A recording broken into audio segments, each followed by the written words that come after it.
నన్ను సభలో పరిచయం చేస్తున్నాడు. ఆయనకు పెళ్ళి లేదు, పిల్లలు లేరు, ఇల్లు లేదు, బ్యాంక్ బ్యాలెన్స్ లేదు. 1947లో మనకు స్వాతంత్రం వచ్చింది. సో ఆ స్వాతంత్రం ఇప్పటికీ మనం స్వాతంత్రంగా బతకలేకపోతున్నామా మనం హిందువులం? భారతదేశం యొక్క విస్తీర్ణం 70 లక్షల చదరపు కిలోమీటర్లు. 1947 స్వాతంత్రం వచ్చే నాటికి కేవలం 32 లక్షల చదరపు కిలోమీటర్లు మాత్రమే మన చేతిలో మిగిలింది. అఖండ భారత్ మన యొక్క లక్ష్యం. అసలు ఎందుకు పోగొట్టుకున్నాం? ఇవాళ ఆఫ్ఘనిస్తాన్, పాకిస్తాన్, బంగ్లాదేశ్ ఇవన్నీ ఎందుకు ఏర్పడ్డాయి? మత మార్పిడి కారణంగా. భారతదేశం 130 కోట్లు ఉంది. దీన్ని ఒక పెద్ద మార్కెట్ లాగా మార్చి పారేశారు. అటు ముస్లిమ్స్, ఇటు క్రిస్టియన్స్, మామూలు. మీరు హిందూ ధర్మం కోసం పనిచేస్తున్నారా, బీజేపీ కోసం పనిచేస్తున్నారా? అంటే నెహ్రూ, గాంధీ వీళ్ళిద్దరూ దేశానికి మంచి చేశారా, చెడు చేశారా? దేశం యొక్క భవిష్యత్తును గురించి ఆలోచించడంలో ఓ రకంగా చెప్పాలంటే ఒక అసమర్థత అనండి, లేదా ఫెయిల్యూర్ అండి ఆయన వచ్చి. అందుకే ఆ గాడ్సే లాంటి వాళ్ళు ముందుకు నడిచి ఏమో ఉంటే ఈ దేశం ఇంకా బతకదేమో అన్నంత భయం పుట్టి వాళ్ళు చేయవలసిన వాళ్ళు ఏం చేశారో తెలుసు. ఇట్లాంటి వాడు ఈ దేశానికి ఏం తెలుసు? అతనికి చదువుకున్నది ఇక్కడ గ్రామాలంటే ఏం తెలుసు? ప్రజల జీవితం ఏం తెలుసు? హైఫైలో పెరిగాడు. గ్రౌండ్ రియాలిటీస్ ఏం తెలుసు? ఈ 3 సార్లు బీజేపీ అధికారంలోకి రావడానికి కారణం మోడీ గారా, బీజేపీ పార్టీయా? ఎప్పుడైనా పార్టీయే. బట్ ఇవి రెండొచ్చి హిందుత్వాన్ని డామినేట్ ఎందుకు చేస్తున్నాయి, ఎలా చేస్తున్నాయి? 1836లో వేసినటువంటి పోలీస్ చట్టం ఇవాళ కూడా అమలవుతుంది. వాడు 1836లో ఎందుకు చేశాడు? వాడు సమాజాన్ని నియంత్రించడం కోసం చేశాడు. ఈరోజు పోలీసుని చూడగానే, వ్యవస్థను చూడగానే ఆనందించాలి, గర్వపడాలి, లేకపోతే ఆత్మవిశ్వాసంతో నా రక్షకుడు అన్నంత భావన రావాలి. అవును. కానీ వాడు పోలీస్ అంటే ఏదో తప్పు చేస్తే వస్తున్నాడన్న పరిస్థితి తప్ప నన్ను ఆదుకుంటాడు అనే భావన అసలు ఈ సమాజంలో ఇవాళ కనిపించట్లేదు. వాస్తవం.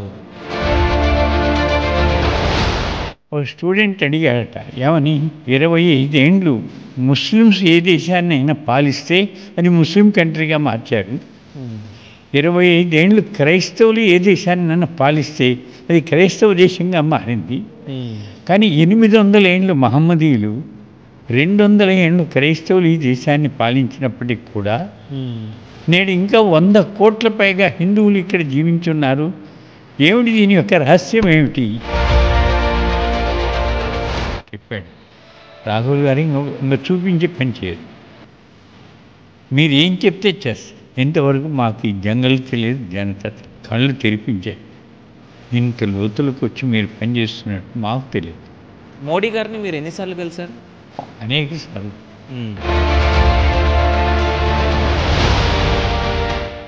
60 ఏళ్ళ కిందట ఆర్ఎస్ఎస్తో పెళ్ళి అయిపోయింది. నీకు ఎంతమంది పిల్లలు కావాలో చెప్పి లిస్ట్ ఇస్తాను. అన్ని ఇండ్లు నావే, మళ్ళీ నేను ఒక ఇల్లు ఎందుకు కడతాను? అందరి బ్యాంక్ బ్యాలెన్స్లు నావే, మళ్ళీ నాకు బ్యాలెన్స్ ఉంది.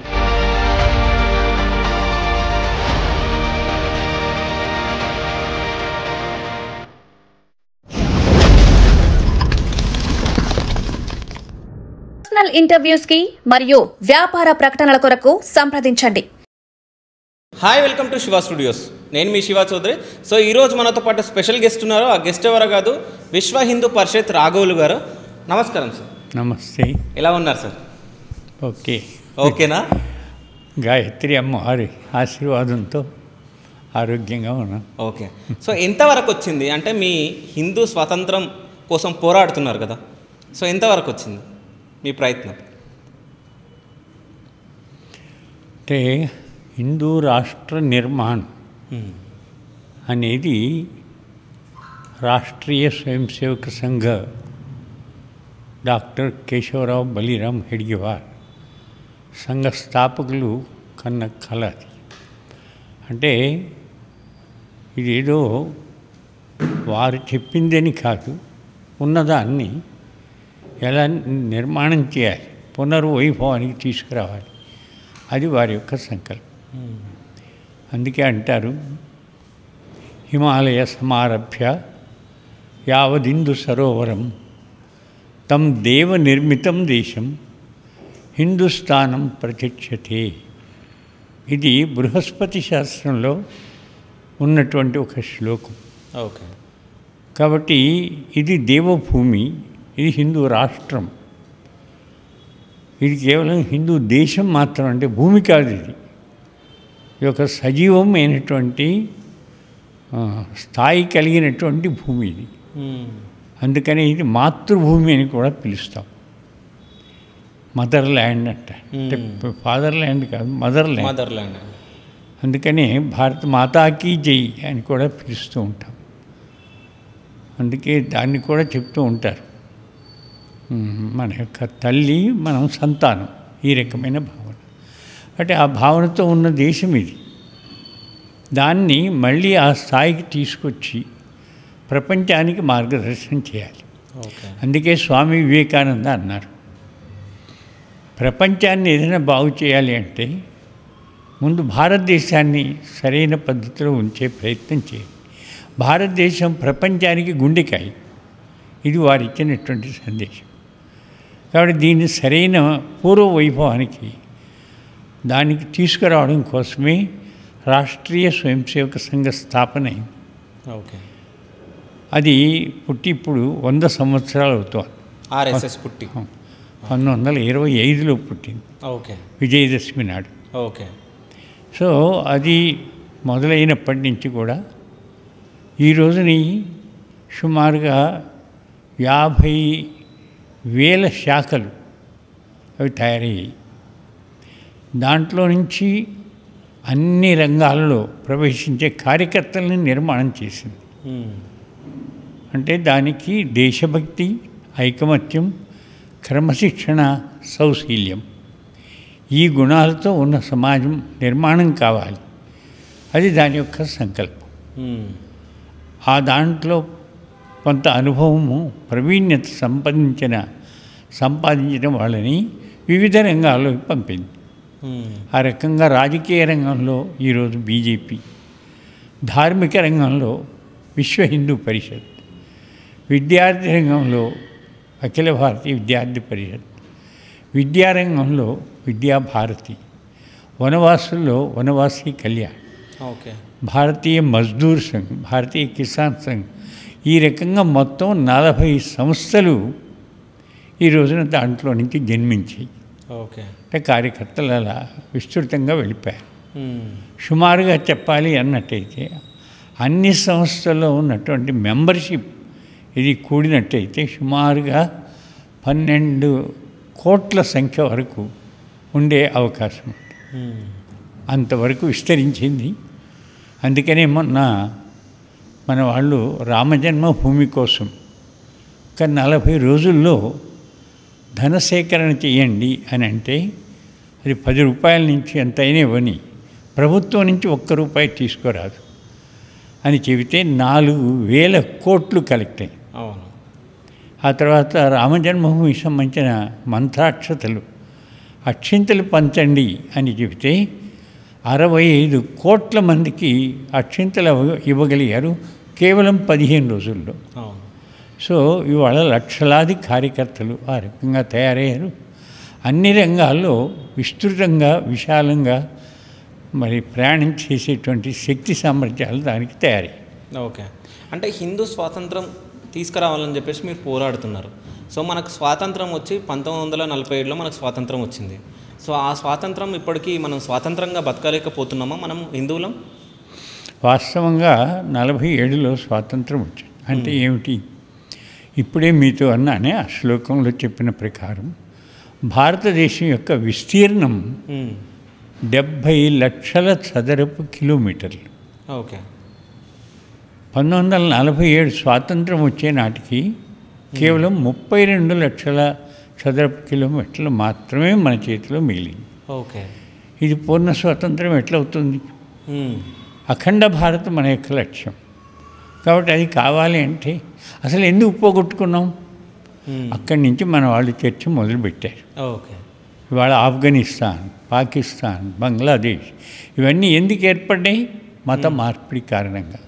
ఓకే. కాబట్టి ఈ మత మార్పిడులు ఆగనంత వరకు, అలాగే జరిగిన వాళ్ళందరూ కూడా తిరిగి ఘర్ వాపసి అనే పేరుతో వెనక్కి రానంత వరకు అఖండ భారత నిర్మాణం సాధ్యం కాదు కదా. కాబట్టి స్వాతంత్రం అనేది నా భూమి నాకు మొత్తం దక్కినప్పుడు నిజంగా నేను స్వావలంబనగా ఉన్నాను అని చెప్పుకోవడానికి వీలవుతుంది. ఓకే. కాబట్టి వాళ్ళ జరగలేదు ఇంకా. కాబట్టి అది ఒక భాగం. ఉన్నది పోగొట్టుకోకుండా ఉంచుకోవాలి ముందర. ఈరోజు భారతదేశంలో సంవత్సరానికి 8 లక్షల మంది ఈ మత మార్పిడికి బలవుతున్నారు. అంతేకాదు ఈ హిందూ జాతిని సంఖ్య తగ్గించడం కోసమని లవ్ జిహాద్ పేరుతో సంవత్సరానికి 1,00,000 మంది హిందూ అమ్మాయిలు దొంగిలించబడి అత్యాచారాలకు గురి కాబడి విదేశాల్లో అప్పుపడుతున్నారు. కాబట్టి ఈ రకమైన పరిస్థితిని ఆపాలి అనేటువంటిది అన్నట్టయితే సమాజంలో ఒక శక్తివంతమైన సజ్జన సంఘటన, ఆ సంఘటన నిర్మాణం కోసం ప్రయత్నం జరుగుతాం. ఓకే. కాబట్టి ఆ ప్రయత్నంలో రాష్ట్రీయ స్వయం సేవక సంఘ్ 50,000 శాఖల పైగా దేశంలో, అలాగే విశ్వ హిందూ పరిషత్ తరఫున సుమారుగా 30,000 సత్సంగాలు భారతదేశంలో, ఆ విధంగా అన్ని వివిధ క్షేత్రాలు కూడా విస్తృతంగా ప్రయత్నం చేస్తున్నాయి. కాబట్టి ఇవాళ 100 సంవత్సరాలు నిండుకోబోతున్న సమయంలో రాష్ట్రీయ స్వయం సేవక సంఘ్ విస్తృతమైన ప్రయత్నాలు జరుగుతున్నాయి. అన్ని చోట్ల వాతావరణం అనుకూలంగా ఉంది. మీరు చూసారు నిన్న కుంభమేళా. అవును. ఎటువంటి వాతావరణం. వాళ్ళు ఏదో 40 కోట్లు రావచ్చేమో అనుకుంటే అది 67 కోట్ల వరకు సంఖ్య చేరింది. అవును. బహుశా భారత్లో ఏ ఒక్క గ్రామం కూడా ఆగలేదనుకుంటాను. అవును.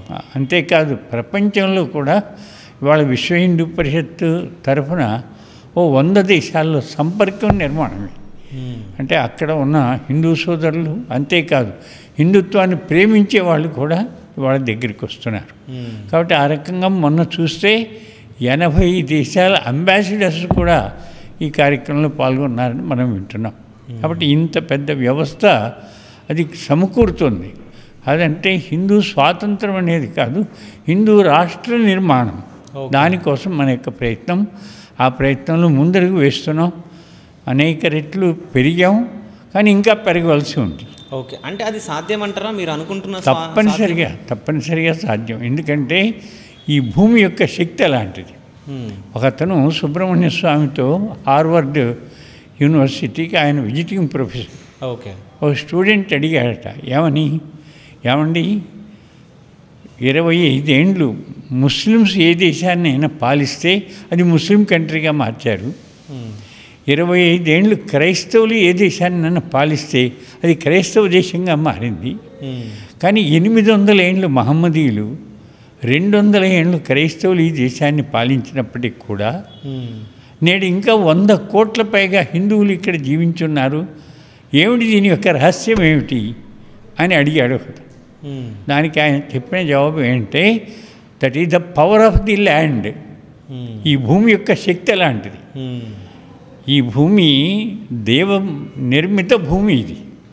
కాబట్టి ఇక్కడ సంస్కృతి, ఇక్కడ ధర్మం, ఇక్కడ సమాజాన్ని ప్రేమించి ఎవరైనా పనిచేస్తే వాళ్ళు ఇక్కడ హాయిగా పూజించబడతారు. జస్ట్ లైక్ నివేదిత అలాంటి వాళ్ళు, లేదా అబ్దుల్ కలాం లాంటి వాళ్ళు, అనేక మంది ఆ రకంగా ఉన్నారు. కానీ దీన్ని ద్వేషించాలి, పతనం చేయాలని ఎవరైనా అనుకుంటే ఎక్కువ కాలం ఇక్కడ నిలబడలేరు. అంటే పతనం చేయాలని చెప్పేసి ఎవరైనా అనుకుంటున్నారా? జరుగుతున్నది అది. ఓకే. ఇవాళ హిందూ ధర్మానికి 5 మానబిందువులు అంటాం. ఓకే. రక్షించవలసినటువంటి మానబిందు అంటే రక్షించుకోవాలి. ఏమిటవి? ఒకటి మాత, స్త్రీ, మాతృదేవో భవ అని చెప్పింది ఒకే ఒక దేశం ప్రపంచంలో, భారతదేశం. రెండవది గోమాత, గావో విశ్వస్య మాతరం అని చెప్తాం మనం. ఎందుకంటే భారతీయ గోవుకి శరీరంలో ఓజోన్ వాయువు సపోర్ట్ చేసేటువంటి వాయువులు ఉత్పన్నమవుతాయి. అది సూర్యరశ్మి నుంచి భూమిని రక్షించేటువంటి సశక్తమైన వాయువు. అందుకే గావో విశ్వస్య మాత్రం, ప్రపంచానికే తల్లి. దాని పరిస్థితి. మూడవది మాతృభూమి, నాలుగవది మఠ మందిరాలు, ఐదవది ధర్మ గ్రంథాలు. ఈ 5 కూడా హిందూ ధర్మానికి పంచ ప్రాణాలు. హిందూ మతం కాదు, హిందూ అనేది ఒక వే ఆఫ్ లైఫ్ అని మన వాళ్ళు న్యాయస్థానాల్లో కూడా చెప్పబడిన విషయం. It is a way of life అని. It is not religion. అంటే రిలీజియన్ అంటే ఒక మనిషి యొక్క తలకాయలో ఏదో ఆలోచన వస్తే దానికి అనుగుణంగా తయారు చేసేదాన్ని మతం అంటారు. ఓకే, ఇది ఒక మనిషితో తయారైంది కాదు, ఒక గ్రంథాన్ని మాత్రమే ఫాలో అయ్యేది కాదు. కాబట్టి ఇది ధర్మం, మానవ ధర్మం. కాబట్టి అందరినీ స్వీయ ఆరాధన, సర్వ ఆదరణ, ఇలాంటి భావనతోటి, అంటే తనకు తాను ఏది మోక్షగామి అనుకుంటాడో దాన్ని ఆరాధించు, కానీ ఇతరులను ద్వేషించొద్దు, ఇతరులను ఆదరించు. ఇది మన యొక్క సర్వదేవ నమస్కార కేశవం ప్రతిగచ్చది.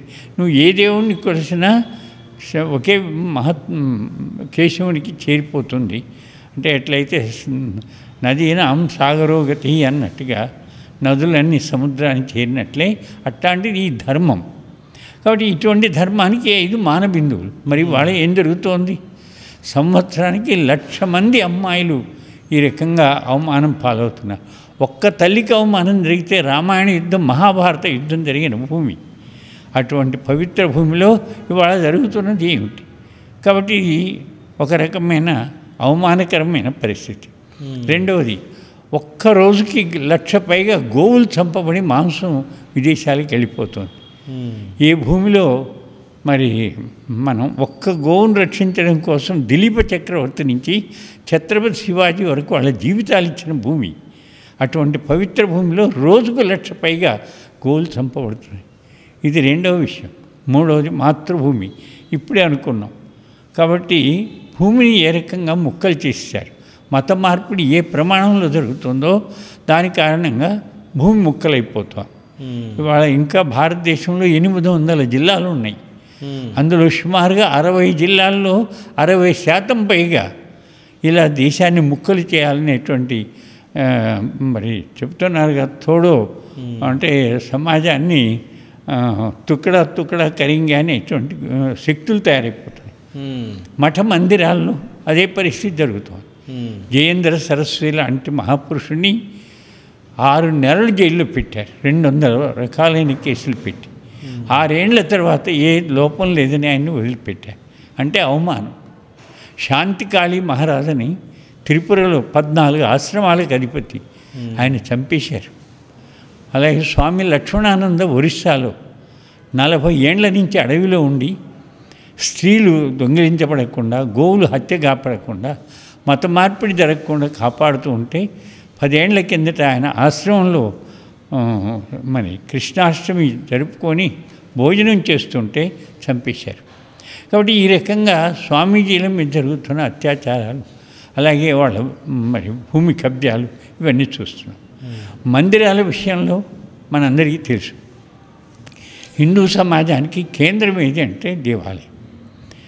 దేవాలయం సమైక్యంగా ఉంచుతుందని తెలిసి మరి బాబర్ లాంటి మొఘలాయిలు ఈ దేశంలో దేవాలయ వ్యవస్థ సక్రమంగా సాగితే ఈ దేశం మీద రాజ్యం వెళ్ళలేము. 33,000 దేవాలయాలు పడగొట్టి 3,000 దేవాలయాలపైన మసీదులు కట్టారు. ఇది మొఘలాయిల కాలం. అంటే ఇవాళ అయోధ్య, మధుర, కాశీ, సోమనాథ్ ఇవన్నీ ఆ లక్ష కింద ఉన్నాయి. సీతారాం గోయల్ ఆయన బుక్ రాశారు, భారతదేశం అంతా తిరిగి ఏ జిల్లాలో ఏ మందిరం మీద ఏ మసీదు కట్టారో రాసి పెట్టారు. ఓకే, కాబట్టి ఇంత ఘోరం జరిగింది. ఇది మఠ మందిరాల పరిస్థితి. సో అయితే ఇప్పుడు మనం ఇక్కడ ఒక 2 విషయాలు మనం మాట్లాడుకుందాం. సో హిందువులు మత మార్పిడి ఎందుకు, అంటే మతం మార్పిడి ఎందుకు జరుగుతున్నారు, దానిపైన మీరు ఏం మాట్లాడతారు? కారణం ఏంటంటే మన సమాజంలో దారిద్ర్యము, అనారోగ్యము, అజ్ఞానము, అసమానతలు ఏవో కొన్ని చోటు చేసుకున్నాయి. ఓకే, దీనికి కూడా కారణం ఏంటి? అటు బ్రిటిష్ పాలన, అంతకుముందున్న మొఘలాయిల పాలన సమాజాన్ని అట్లా విడగొట్టి, అంటే కలిసి బ్రతకకుండా మామూలుగా అయితే గ్రామాల్లో ఏ ఒక్కరు కూడా అట్లా కాకూడదని ఉన్న చరిత్ర మనకుంది. ఓకే. అంటే ఏ కులంలో పుట్టిన వాళ్ళందరూ తాత అని, అమ్మ అని, అమ్మమ్మ అని అందరినీ పేరుతో వరుస పెట్టి పిలుచుకొని గ్రామ సమారాధనలు. మా ఊరి అమ్మాయి అంటే మా ఊరి అల్లుడు, ఆ అంటే ఇప్పుడు మిమ్మల్ని అడుగుతాను, మీ అమ్మాయిని ఏ ఊరు ఇచ్చారు? గుంటూరు ఇచ్చారు, అయితే నిజామాబాద్ ఇచ్చారు. అంటే ఆ నిజామాబాద్ నగరం అంతా ఒక గ్రామం కింద, ఒక ఇంటి కింద లెక్క. ఆ ఊరికి ఇచ్చాం. ఆ ఊరి వాళ్ళు కూడా అంత భావంతో వాళ్ళు కూడా జీవించేవారు. అంటే అది ఊరు పరువు యొక్క పరువు ప్రతిష్టలుగా భావించేవారు. ఇంగ్లీష్ వాడిది అంతా నాశనం చేశారు. అంటే ఇంట్లో ఊళ్ళో ఉన్న పంచాయతీ వ్యవస్థ నాశనం చేశారు. తర్వాత రెడ్డీకరణం ఇట్లాంటి పేరుతో వాళ్ళందరూ చక్కగా చేసుకునేవాడు. అది పాడు చేసి వాళ్ళ తహసీళ్ళు పెట్టారు. మరి రెడ్డి వాళ్ళు చేసేటువంటి పనులన్నిటికీ మధ్య కోర్టులు పెట్టారు. సో ఊళ్ళో వాళ్ళకి ఏ రకమైన అస్తిత్వం లేకుండా తయారు చేసి పారేశారు. ఓకే. సో ఈ రకమైన పరిస్థితి వల్ల ఈ 4 రకాలైన స్థితుల నిర్మాణమే దారిద్ర్యం, అనారోగ్యం, అజ్ఞానం, అసమానతలు తయారై వీటి కారణంగా మరి వాళ్ళకి ఆ సమయానికి పోయి ఆదుకునే మనిషి లేక ఎవరి దగ్గరికి వస్తే వాడి చేతిలోకి వెళ్ళిపోయారు. ఓకే. మత మార్పిడి కారణం ఈ రకమైనటువంటి విషయాలు. అంటే మిగతా వాళ్ళకి ఏమిటి, వాడిని మతం మారిస్తే వాళ్ళ కమిషను ఏదో వాళ్ళ పద్ధతిలో వాళ్ళు తయారు చేస్తున్నారు. కాబట్టి వాళ్ళు వ్యక్తులే, మన వాళ్ళే అలా మారిపోయి మిగతా వాళ్ళని మార్చి పారేస్తున్నారు, జరుగుతున్నాయి. కారణం ఏంటంటే అది కేవలం అంటే eat, drink and be merry అన్న ఆంగ్లేయ సూత్రాలు. తిని తాగి అనుభవించి చచ్చిపో. మనకేమిటున్నాయి? మాతృదేవోభవ, పితృదేవోభవ, అతిథి దేవోభవ, ఆచార్య దేవోభవ. కాబట్టి సమాజంలో అందరూ కూడా దైవస్వరూపంగా భావించి వాళ్ళ యొక్క మార్గదర్శనం తీసుకోవడం, వాళ్ళని సేవించడం, ఇలాంటిది మన సంస్కృతి. దాన్ని నాశనం అయింది వాళ్ళు. కాబట్టి ఆ స్థితి కారణంగా ఈ మత మార్పిళ్ళకి బలం చేకూరి. కాబట్టి వీటి నుంచి వెనక్కి తేవాలి అన్నట్టయితే మనం ఇవాళ ఇంటింటికి వెళ్ళాలి, వాళ్ళ పరిస్థితిని గమనించాలి. అందుకనే సుమారుగా 90,000 సేవా ప్రకల్పాలు, అంటే దారిద్ర్యాన్ని దూరం చేసే ఉపాధి కేంద్రాలు, అనారోగ్యం దూరం చేసే చికిత్సా కేంద్రాలు, అజ్ఞానాన్ని దూరం చేసే విద్యా కేంద్రాలు, అసమానతలను దూరం చేసే అనుష్ఠాన కార్యక్రమాలు, ఇవన్నీ కూడా జరుపుతూ ప్రయత్నం చేస్తూ ఉన్నాం. అందుకని ఇప్పటి వరకు జరుగుతున్న విజయానికి కారణం ఇదే. ఓకే. కాబట్టి ఇంకా అనేక రకాలు చేయవలసిన అవసరం ఉంది. ముఖ్యంగా ఏమిటంటే ధర్మ గ్రంథాలు 5వి, వేద, ఉపనిషత్, బ్రహ్మసూత్ర, పురాణ, ఇవన్నీ అవి చదవకూడదు ఇవాళ. అది దురదృష్టం. అంటే మానవుడు మాధవుడిగా మారడానికి తయారు చేయబడిన మరి ఆదర్శ మానవ జీవన మార్గదర్శక సూత్రాలు ఇవి. అవి చదవకూడదు ఇప్పుడు. కాబట్టి వాళ్ళు ఏం చదవాలి అంటే ఇది చదవాలి. కాబట్టి పశువులు, పక్షులు, గణితం, గ్రామర్ చదివితే వీడు మనిషి ఎట్ట అవుతాడు? అవి జరుగుతున్నాయి. కాబట్టి వాటిని తీసుకురావడం కోసం కూడా విశేషమైన ప్రయత్నం జరుగుతుంది. చెప్పండి. సో హిందుత్వం అనేది ఎప్పుడు పుట్టింది? హిందుత్వం అనేది సనాతన ధర్మం కింద మనం చెప్తున్నాం. ఓకే. హీనంచ దూషయతి హిందూ, ఆ శబ్దానికి అర్థం అది. అంటే నీచత్వం లేదా ఒక రకమైన అనాచారం ఇలాంటివన్నిటిని దూరం చేసేటువంటిది హిందూ అనే శబ్దం. ఓకే. దానికి రకరకాల వాళ్ళు రకరకాల మాటలు ఏం చెప్పినా అసలు మాట ఇది. ఓకే. కాబట్టి ఆ రకమైన పద్ధతిలో ఈ సమాజం నడిచింది. ఓకే. అంటే అందుకనే హిందూస్థాన్ షిప్ యార్డ్ అని, జై హింద్ అని, హిందూ కుష్ పర్వతాలని, హిందూ మహాసాగరం అని, హిందూ హిందూ హిందూ అని దానికి ఆ రకమైన భావంతో ఉన్న భూమి కాబట్టి అటువంటి ఆలోచన జరిగింది. ఓకే. సో అంటే హిందుత్వం ఎప్పుడు పుట్టిందని చెప్పేసి ఎందుకు అడిగానంటే, ఈ క్రిస్టియానిటీ హిందుత్వం తర్వాతే పుట్టింది, ఈ ఇస్లాం కూడా హిందుత్వం తర్వాతే పుట్టింది. బట్ ఇవి రెండు వచ్చి హిందుత్వాన్ని డామినేట్ ఎందుకు చేస్తున్నాయి, ఎలా చేస్తున్నాయి? అందుకనే వాళ్ళకి పద్ధతి ఎలా తయారు చేసుకున్నారు? అధికార వ్యామోహం. అంటే వాడికి అధికారం కావాలి, ధన వ్యామోహం లేదా స్త్రీ వ్యామోహం, ఇలాంటి వాటికి బలైనటువంటివి అవి రెండు కూడా. ఎట్లా విదేశాల్లో పుట్టాయి. క్రైస్తవం మహమ్మది ఈ దేశంలో పుట్టలే. ఈ దేశంలో పుట్టినవి జైన, బౌద్ధ, సిక్, శైవ, వైష్ణవ ఎన్ని పుట్టినప్పటికీ కూడా వీళ్ళకి అటువంటి భావన పొరపాటును కూడా రానివ్వకుండా ఉండే వ్యవస్థే ఇక్కడ ఉన్నటువంటి ధర్మాన్ని బోధించాయి. అందులో అష్టాంగ యోగం, చతుర్విధ పురుషార్థాలు, చతురాశ్రమ ధర్మాలు, షోడశ సంస్కారాలు, పండుగలు, ఈ 5 కూడా ఆచరణాత్మకమైనవి. ఒకనాడు గురుకుల వ్యవస్థ ఉండేది. అంటే 8వ ఏటనే ఉపనయనం చేసి అరణ్యంలో ఉన్నటువంటి గురువుగారు అంటే ఋషులు మునులు వాళ్ళ దగ్గర 17 ఏళ్ళు జీవించేవాళ్ళు. తల్లిదండ్రులు కూడా చూడకూడదు.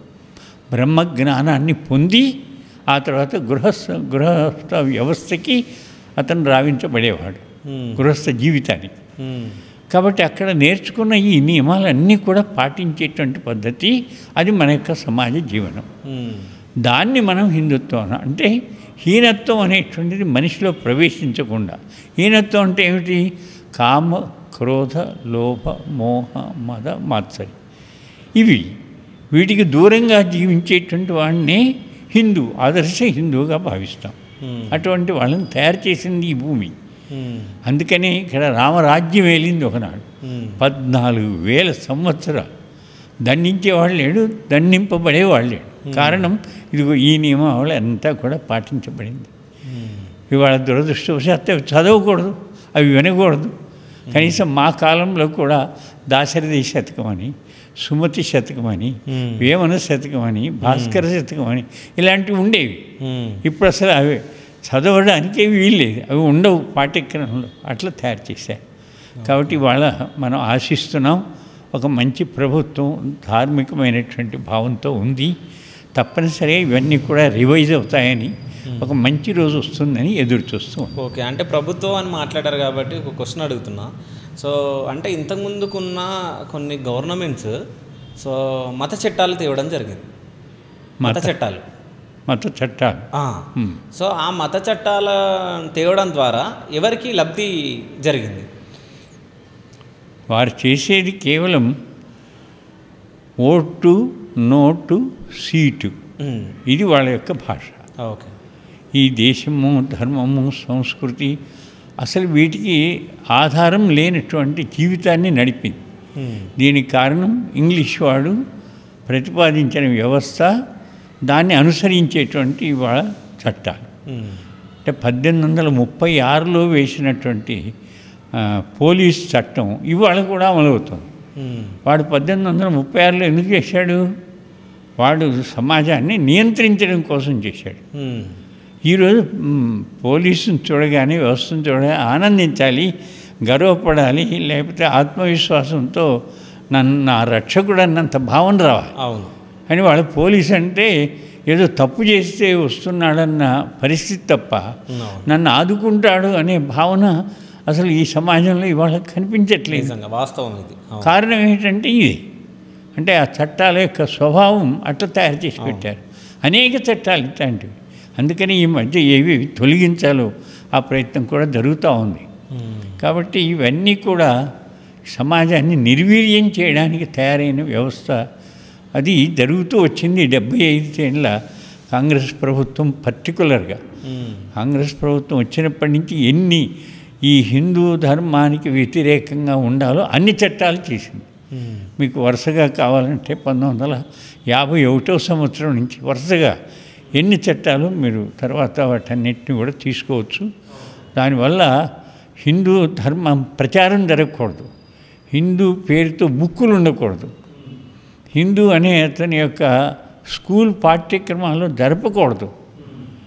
అంటే ఎంత ఘోరం అంటే మిగతా వాళ్ళు అన్నీ చేసుకోవచ్చు. అది కూడా 2014లో ఈ మోడీ గారి ప్రభుత్వం వచ్చింది. కానీ లేకపోయి ఉంటే కమ్యూనల్ అని ఒక చట్టం తెచ్చింది. ఏమిటట, మహమ్మదీయులు, క్రైస్తవులు, మైనారిటీస్ ఇబ్బంది పడుతున్నారట. కాబట్టి వాళ్ళకి ఎటువంటి ఫెసిలిటీ కలిగించాలని నిర్ణయం అంటే ఒక ముస్లిం వచ్చి మీ ఇంటి ముందు నిలబడి ఈ ఇల్లు నాకు ఇచ్చేయాలి, కొనాలి అంటే ఇచ్చేయాలి. మీరు ఇవ్వకపోతే నిన్ను అరెస్ట్ చేయాలి. నిన్ను అరెస్ట్ చేయకపోతే ఆ చేయని వాడిని కూడా అరెస్ట్ చేయాలి. ఇట్లాంటివి అంటే వాళ్ళు చెప్పిన దానికి తగినట్టుగా వెళ్ళిపోవాలి. ఎందుకు మన్మోహన్ సింగ్ ప్రధానిగా ఉన్నప్పుడు కూడా అన్న మాట ఏమిటి, ఈ దేశంలో ప్రయారిటీస్ అన్నీ కూడా మైనారిటీస్కి, అంటే అది కూడా పర్టికులర్గా ముస్లిమ్స్కి ఇవ్వాలి అని అనౌన్స్ చేశాడు. కాబట్టి వాళ్ళ యొక్క చట్టము, వాళ్ళ తలకాయలో ఉన్న ఆలోచన ఇది తప్ప ఇంకోటి లేదు. ఇవాళ ప్రపంచంలో 52 ముస్లిం కంట్రీస్ ఉన్నాయి. తర్వాత 125 క్రిస్టియన్ కంట్రీస్ ఉన్నాయి. 14 కమ్యూనిస్ట్ దేశాలు ఉన్నాయి. ఒక్కటే హిందుస్థాన్ పేరుతో నేపాల్ ఉంది. ఒకటి సెక్యులర్ కంట్రీ. సో ఈ మొత్తం కలిపితే 191. ఇవి యుఎన్ఓలో రిజిస్టర్ అయిన దేశాల సంఖ్య. ప్రపంచంలో 704 కోట్ల జనాభా ఉంది టోటల్. అందులో ఈ క్రిస్టియన్స్గా ఇన్ని దేశాల్లో ఉన్న సంఖ్య కలిపితే సుమారుగా 180 కోట్ల వరకు ఉన్నారు. ముస్లిమ్స్ మొత్తం కలిపితే 120 కోట్లు ఉన్నారు. తర్వాత చైనా సరే అనుకోండి, కమ్యూనిస్ట్ దేశాల కింద వాళ్ళు ఉన్నారు. భారతదేశంలో హిందువులే ప్రపంచం మొత్తం కలిపితే వీళ్ళు కూడా 130 కోట్ల వరకు ఉన్నారు. మిగతా జనాభా, మిగతా అన్రిజిస్టర్డ్ కంట్రీస్ కూడా సుమారు 68 దేశాలు ఉన్నాయి. వాటి యొక్క జనాభా కూడా మిగతా జనాభా.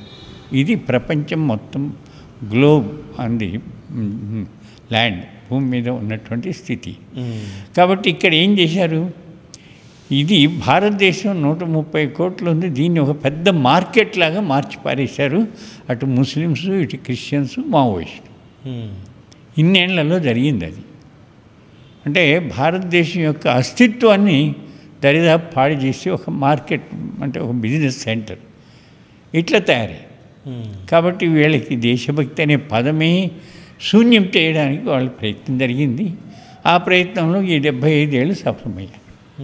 కాబట్టి ఇవాళ ఇది నా దేశం, నా సంస్కృతి, నా ధర్మం, ఇది కేవలం నా స్వార్థం కోసం కాదు, ప్రపంచ శాంతి కోసం. అందుకనే మోడీ గారు అప్పుడప్పుడు అంటుంటారు, వసుదైవ కుటుంబకం, ప్రపంచమే నా కుటుంబం. ఇవాళ కెన్యాకు పంపించారు ఎవరిని, మధు పండిత్ దాస్ అని ఇస్కాన్లో ఇంటర్నేషనల్ చైర్మన్. వాళ్ళకి అక్షయ పాత్ర నిత్యం భోజనం పెడతారు. 16 స్టేట్స్లో 18 లక్షల మందికి భోజనం పెడతారు. ఆ కెన్యా అక్కడ ఆకలితో ఉన్నారు జనం అని తెలిసి వీరిని పంపించారు. అక్కడ భోజనశాల ఓపెన్ చేయడానికి వీలవుతుందేమో చూడు. మనకెందుకు అసలు అది? కానీ ప్రపంచం అంతా నాది, మానవాళి మొత్తం కూడా నాది అన్నంత విశాల భావనతో ఆయన ఇంత పని చేయడానికి సిద్ధపడ్డారు. మరి ఆ కరోనా వచ్చినప్పుడు ఎన్ని దేశాలకు వ్యాక్సిన్ పంపారు, ఎక్కడ డబ్బుల కోసం చేసిన పని కాదే. కాబట్టి ప్రపంచం నాది, అందరు సుఖంగా ఉండాలి. ఆయన ఎక్కడికి పోయినా అదే చెప్తున్నారు. ఇది మిలిటెన్సీని తోసిపుచ్చి హృదయం, అంటే మనం ప్రేమతో జీవించేటువంటి సమాజాలుగా మనం తయారవ్వాలి. ఆ స్లోగన్ తీసుకొని ఆయన పరిగెత్తున్నారు. ఏ దేశానికి వెళ్ళినా భగవద్గీత ఇచ్చొస్తున్నారు. గీతలో ఏ రకంగా చెప్పబడింది, ఎట్లా అద్వేష్ట సర్వభూతానాం మైత్ర కరుణ ఇవచ నిర్మమో నిరహంకార సుఖదుఃఖ సకట్ సమక్షమి. అంటే ఈ భావాలతో జీవించండి అందరం కూడా. మానవత్వం ఎన్నో లక్షల జన్మల తర్వాత మనకి ఈ జన్మ లభించింది. కాబట్టి సుఖశాంతులతో జీవించడానికి కావాల్సిన సూత్రాలు అవి అడాప్ట్ చేసుకోండి అని ఎన్ని రకాలు చెప్పొస్తున్నాడు. అందుకే ఆయన స్వాగతిస్తున్నారు. చివరికి ముస్లిం కంట్రీస్లో కూడా వాళ్ళు ఆలోచిస్తున్నారు. ఏమిటది, 2000 సంవత్సరాల కిందట క్రిస్టియన్ లేడు, 1400 సంవత్సరాల కిందట ముస్లిం అంటూ లేడు. ఇప్పుడు కలియుగం 5126 సంవత్సరం నడుస్తోంది. మరి 2000 సంవత్సరాల కిందట ఎవరున్నారు ఈ భూమి మీద? హిందువులు. యావత్ ప్రపంచం అంతా హిందూమయం. అందుకే భారతదేశంలో 14 విశ్వవిద్యాలయాలు, నలంద, తక్షశిల, నాగార్జున, పాటలీపుత్ర, ఉజ్జయిని, వారణాసి ఇవన్నీ కూడా వాటిని ఏమన్నారు? విశ్వవిద్యాలయాలు. అదేదో భారతదేశ విద్యాలయం కాదు, ప్రపంచానికి గురువుగా, జగద్గురువుగా వెలసిల్లి ప్రపంచానికి మానవాళిని నేర్పినటువంటి భూమి ఇది. అంటే అటువంటి విశాల భావన కోసం మళ్ళీ మన వాళ్ళు తయారు చేశారు. అందుకోసం హిందుత్వం అనేది ఏదో ఒక కేటగిరీకి మాత్రమే చేయాలని అనుకున్నది కాదు. యావత్ మానవాళి యొక్క సుఖశాంతుల కోసం ఆలోచించేది. కాబట్టి అటువంటి భావాన్ని మనం విస్తరింపచేయాలి. ఇది మన వాళ్ళకున్న ఆలోచన. ఇస్లాం ఎట్లా పుట్టింది, క్రిస్టియానిటీ ఎట్లా పుట్టింది? రెండూ దరిదాపు ఒకటే. ఓకే. అబ్రహాము, ఇబ్రహీం అంటూ ఉంటారు. ఓకే. రెండు వాటి యొక్క స్వభావం ఏమిటి? ఇస్లాం అడాప్ట్ చేయని వాడు కాఫిర్ అంటాడు. ఓకే. కాఫిర్ అంటే చంపబడవలసిన వాడు అని. ఓకే. అంటే ఏమిటనమాట, ఇంకా నాన్ ముస్లిం ఉండకూడదు ఈ భూమి మీద.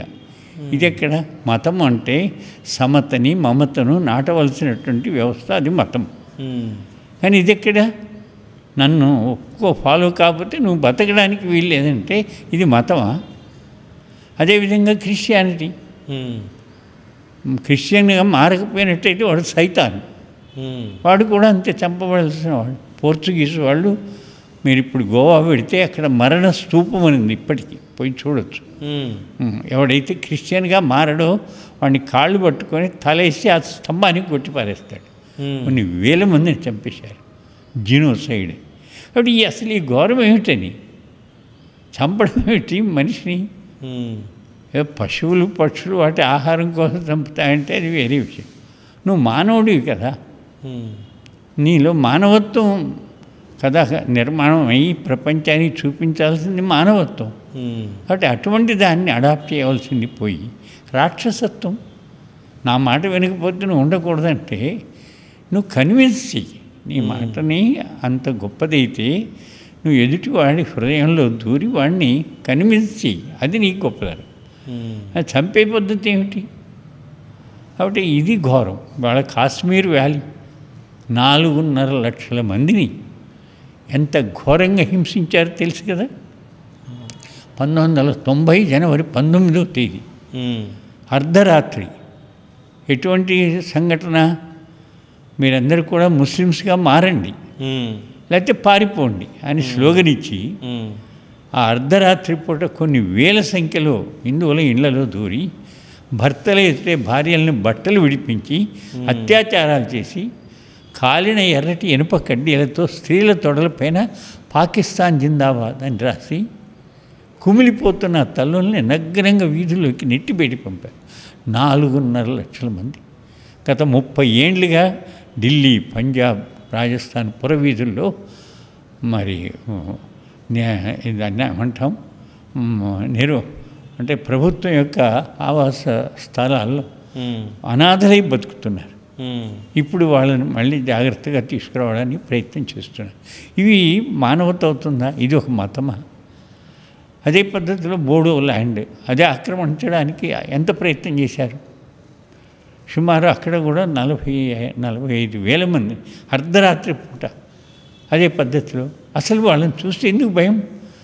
ఒక మానవుడు ఇంకొక మానవుడిని చూసినప్పుడు ఆనందం రావాలి, లేకపోతే ఉత్సాహం రావాల్సింది పోయి చూస్తే భయపడాల్సిన గతి ఎందుకు పట్టింది?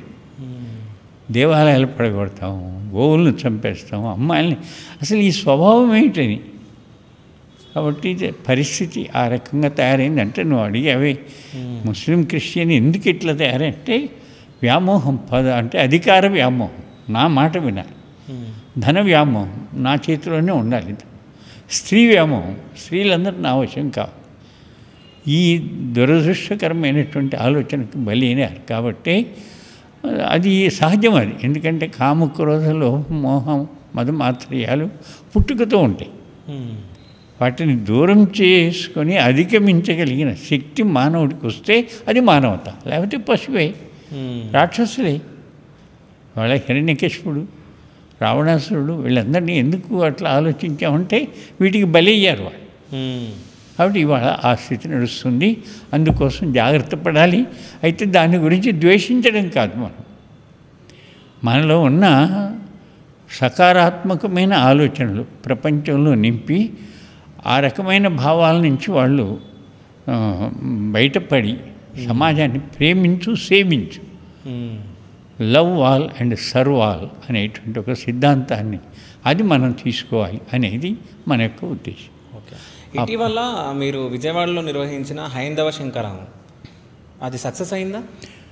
అద్భుతమైన సక్సెస్, మామూలు సక్సెస్ కాదు, అనుకున్న దానికన్నా సక్సెస్. ఓకే. మనం 1 లక్ష 2 లక్షల మంది వస్తారేమో అనుకుంటే అది సుమారుగా లెక్క కిందేమో 3.5 లక్షలు వచ్చింది. ఓకే. లెక్క లేకుండా వచ్చి ఉన్న సంఖ్య 5 లక్షలకు దాటింది. 12,000 పంచాయతీలు ఉంటే 11,000 పంచాయతీల నుంచి కార్యక్రమానికి అటెండ్ అయ్యారు.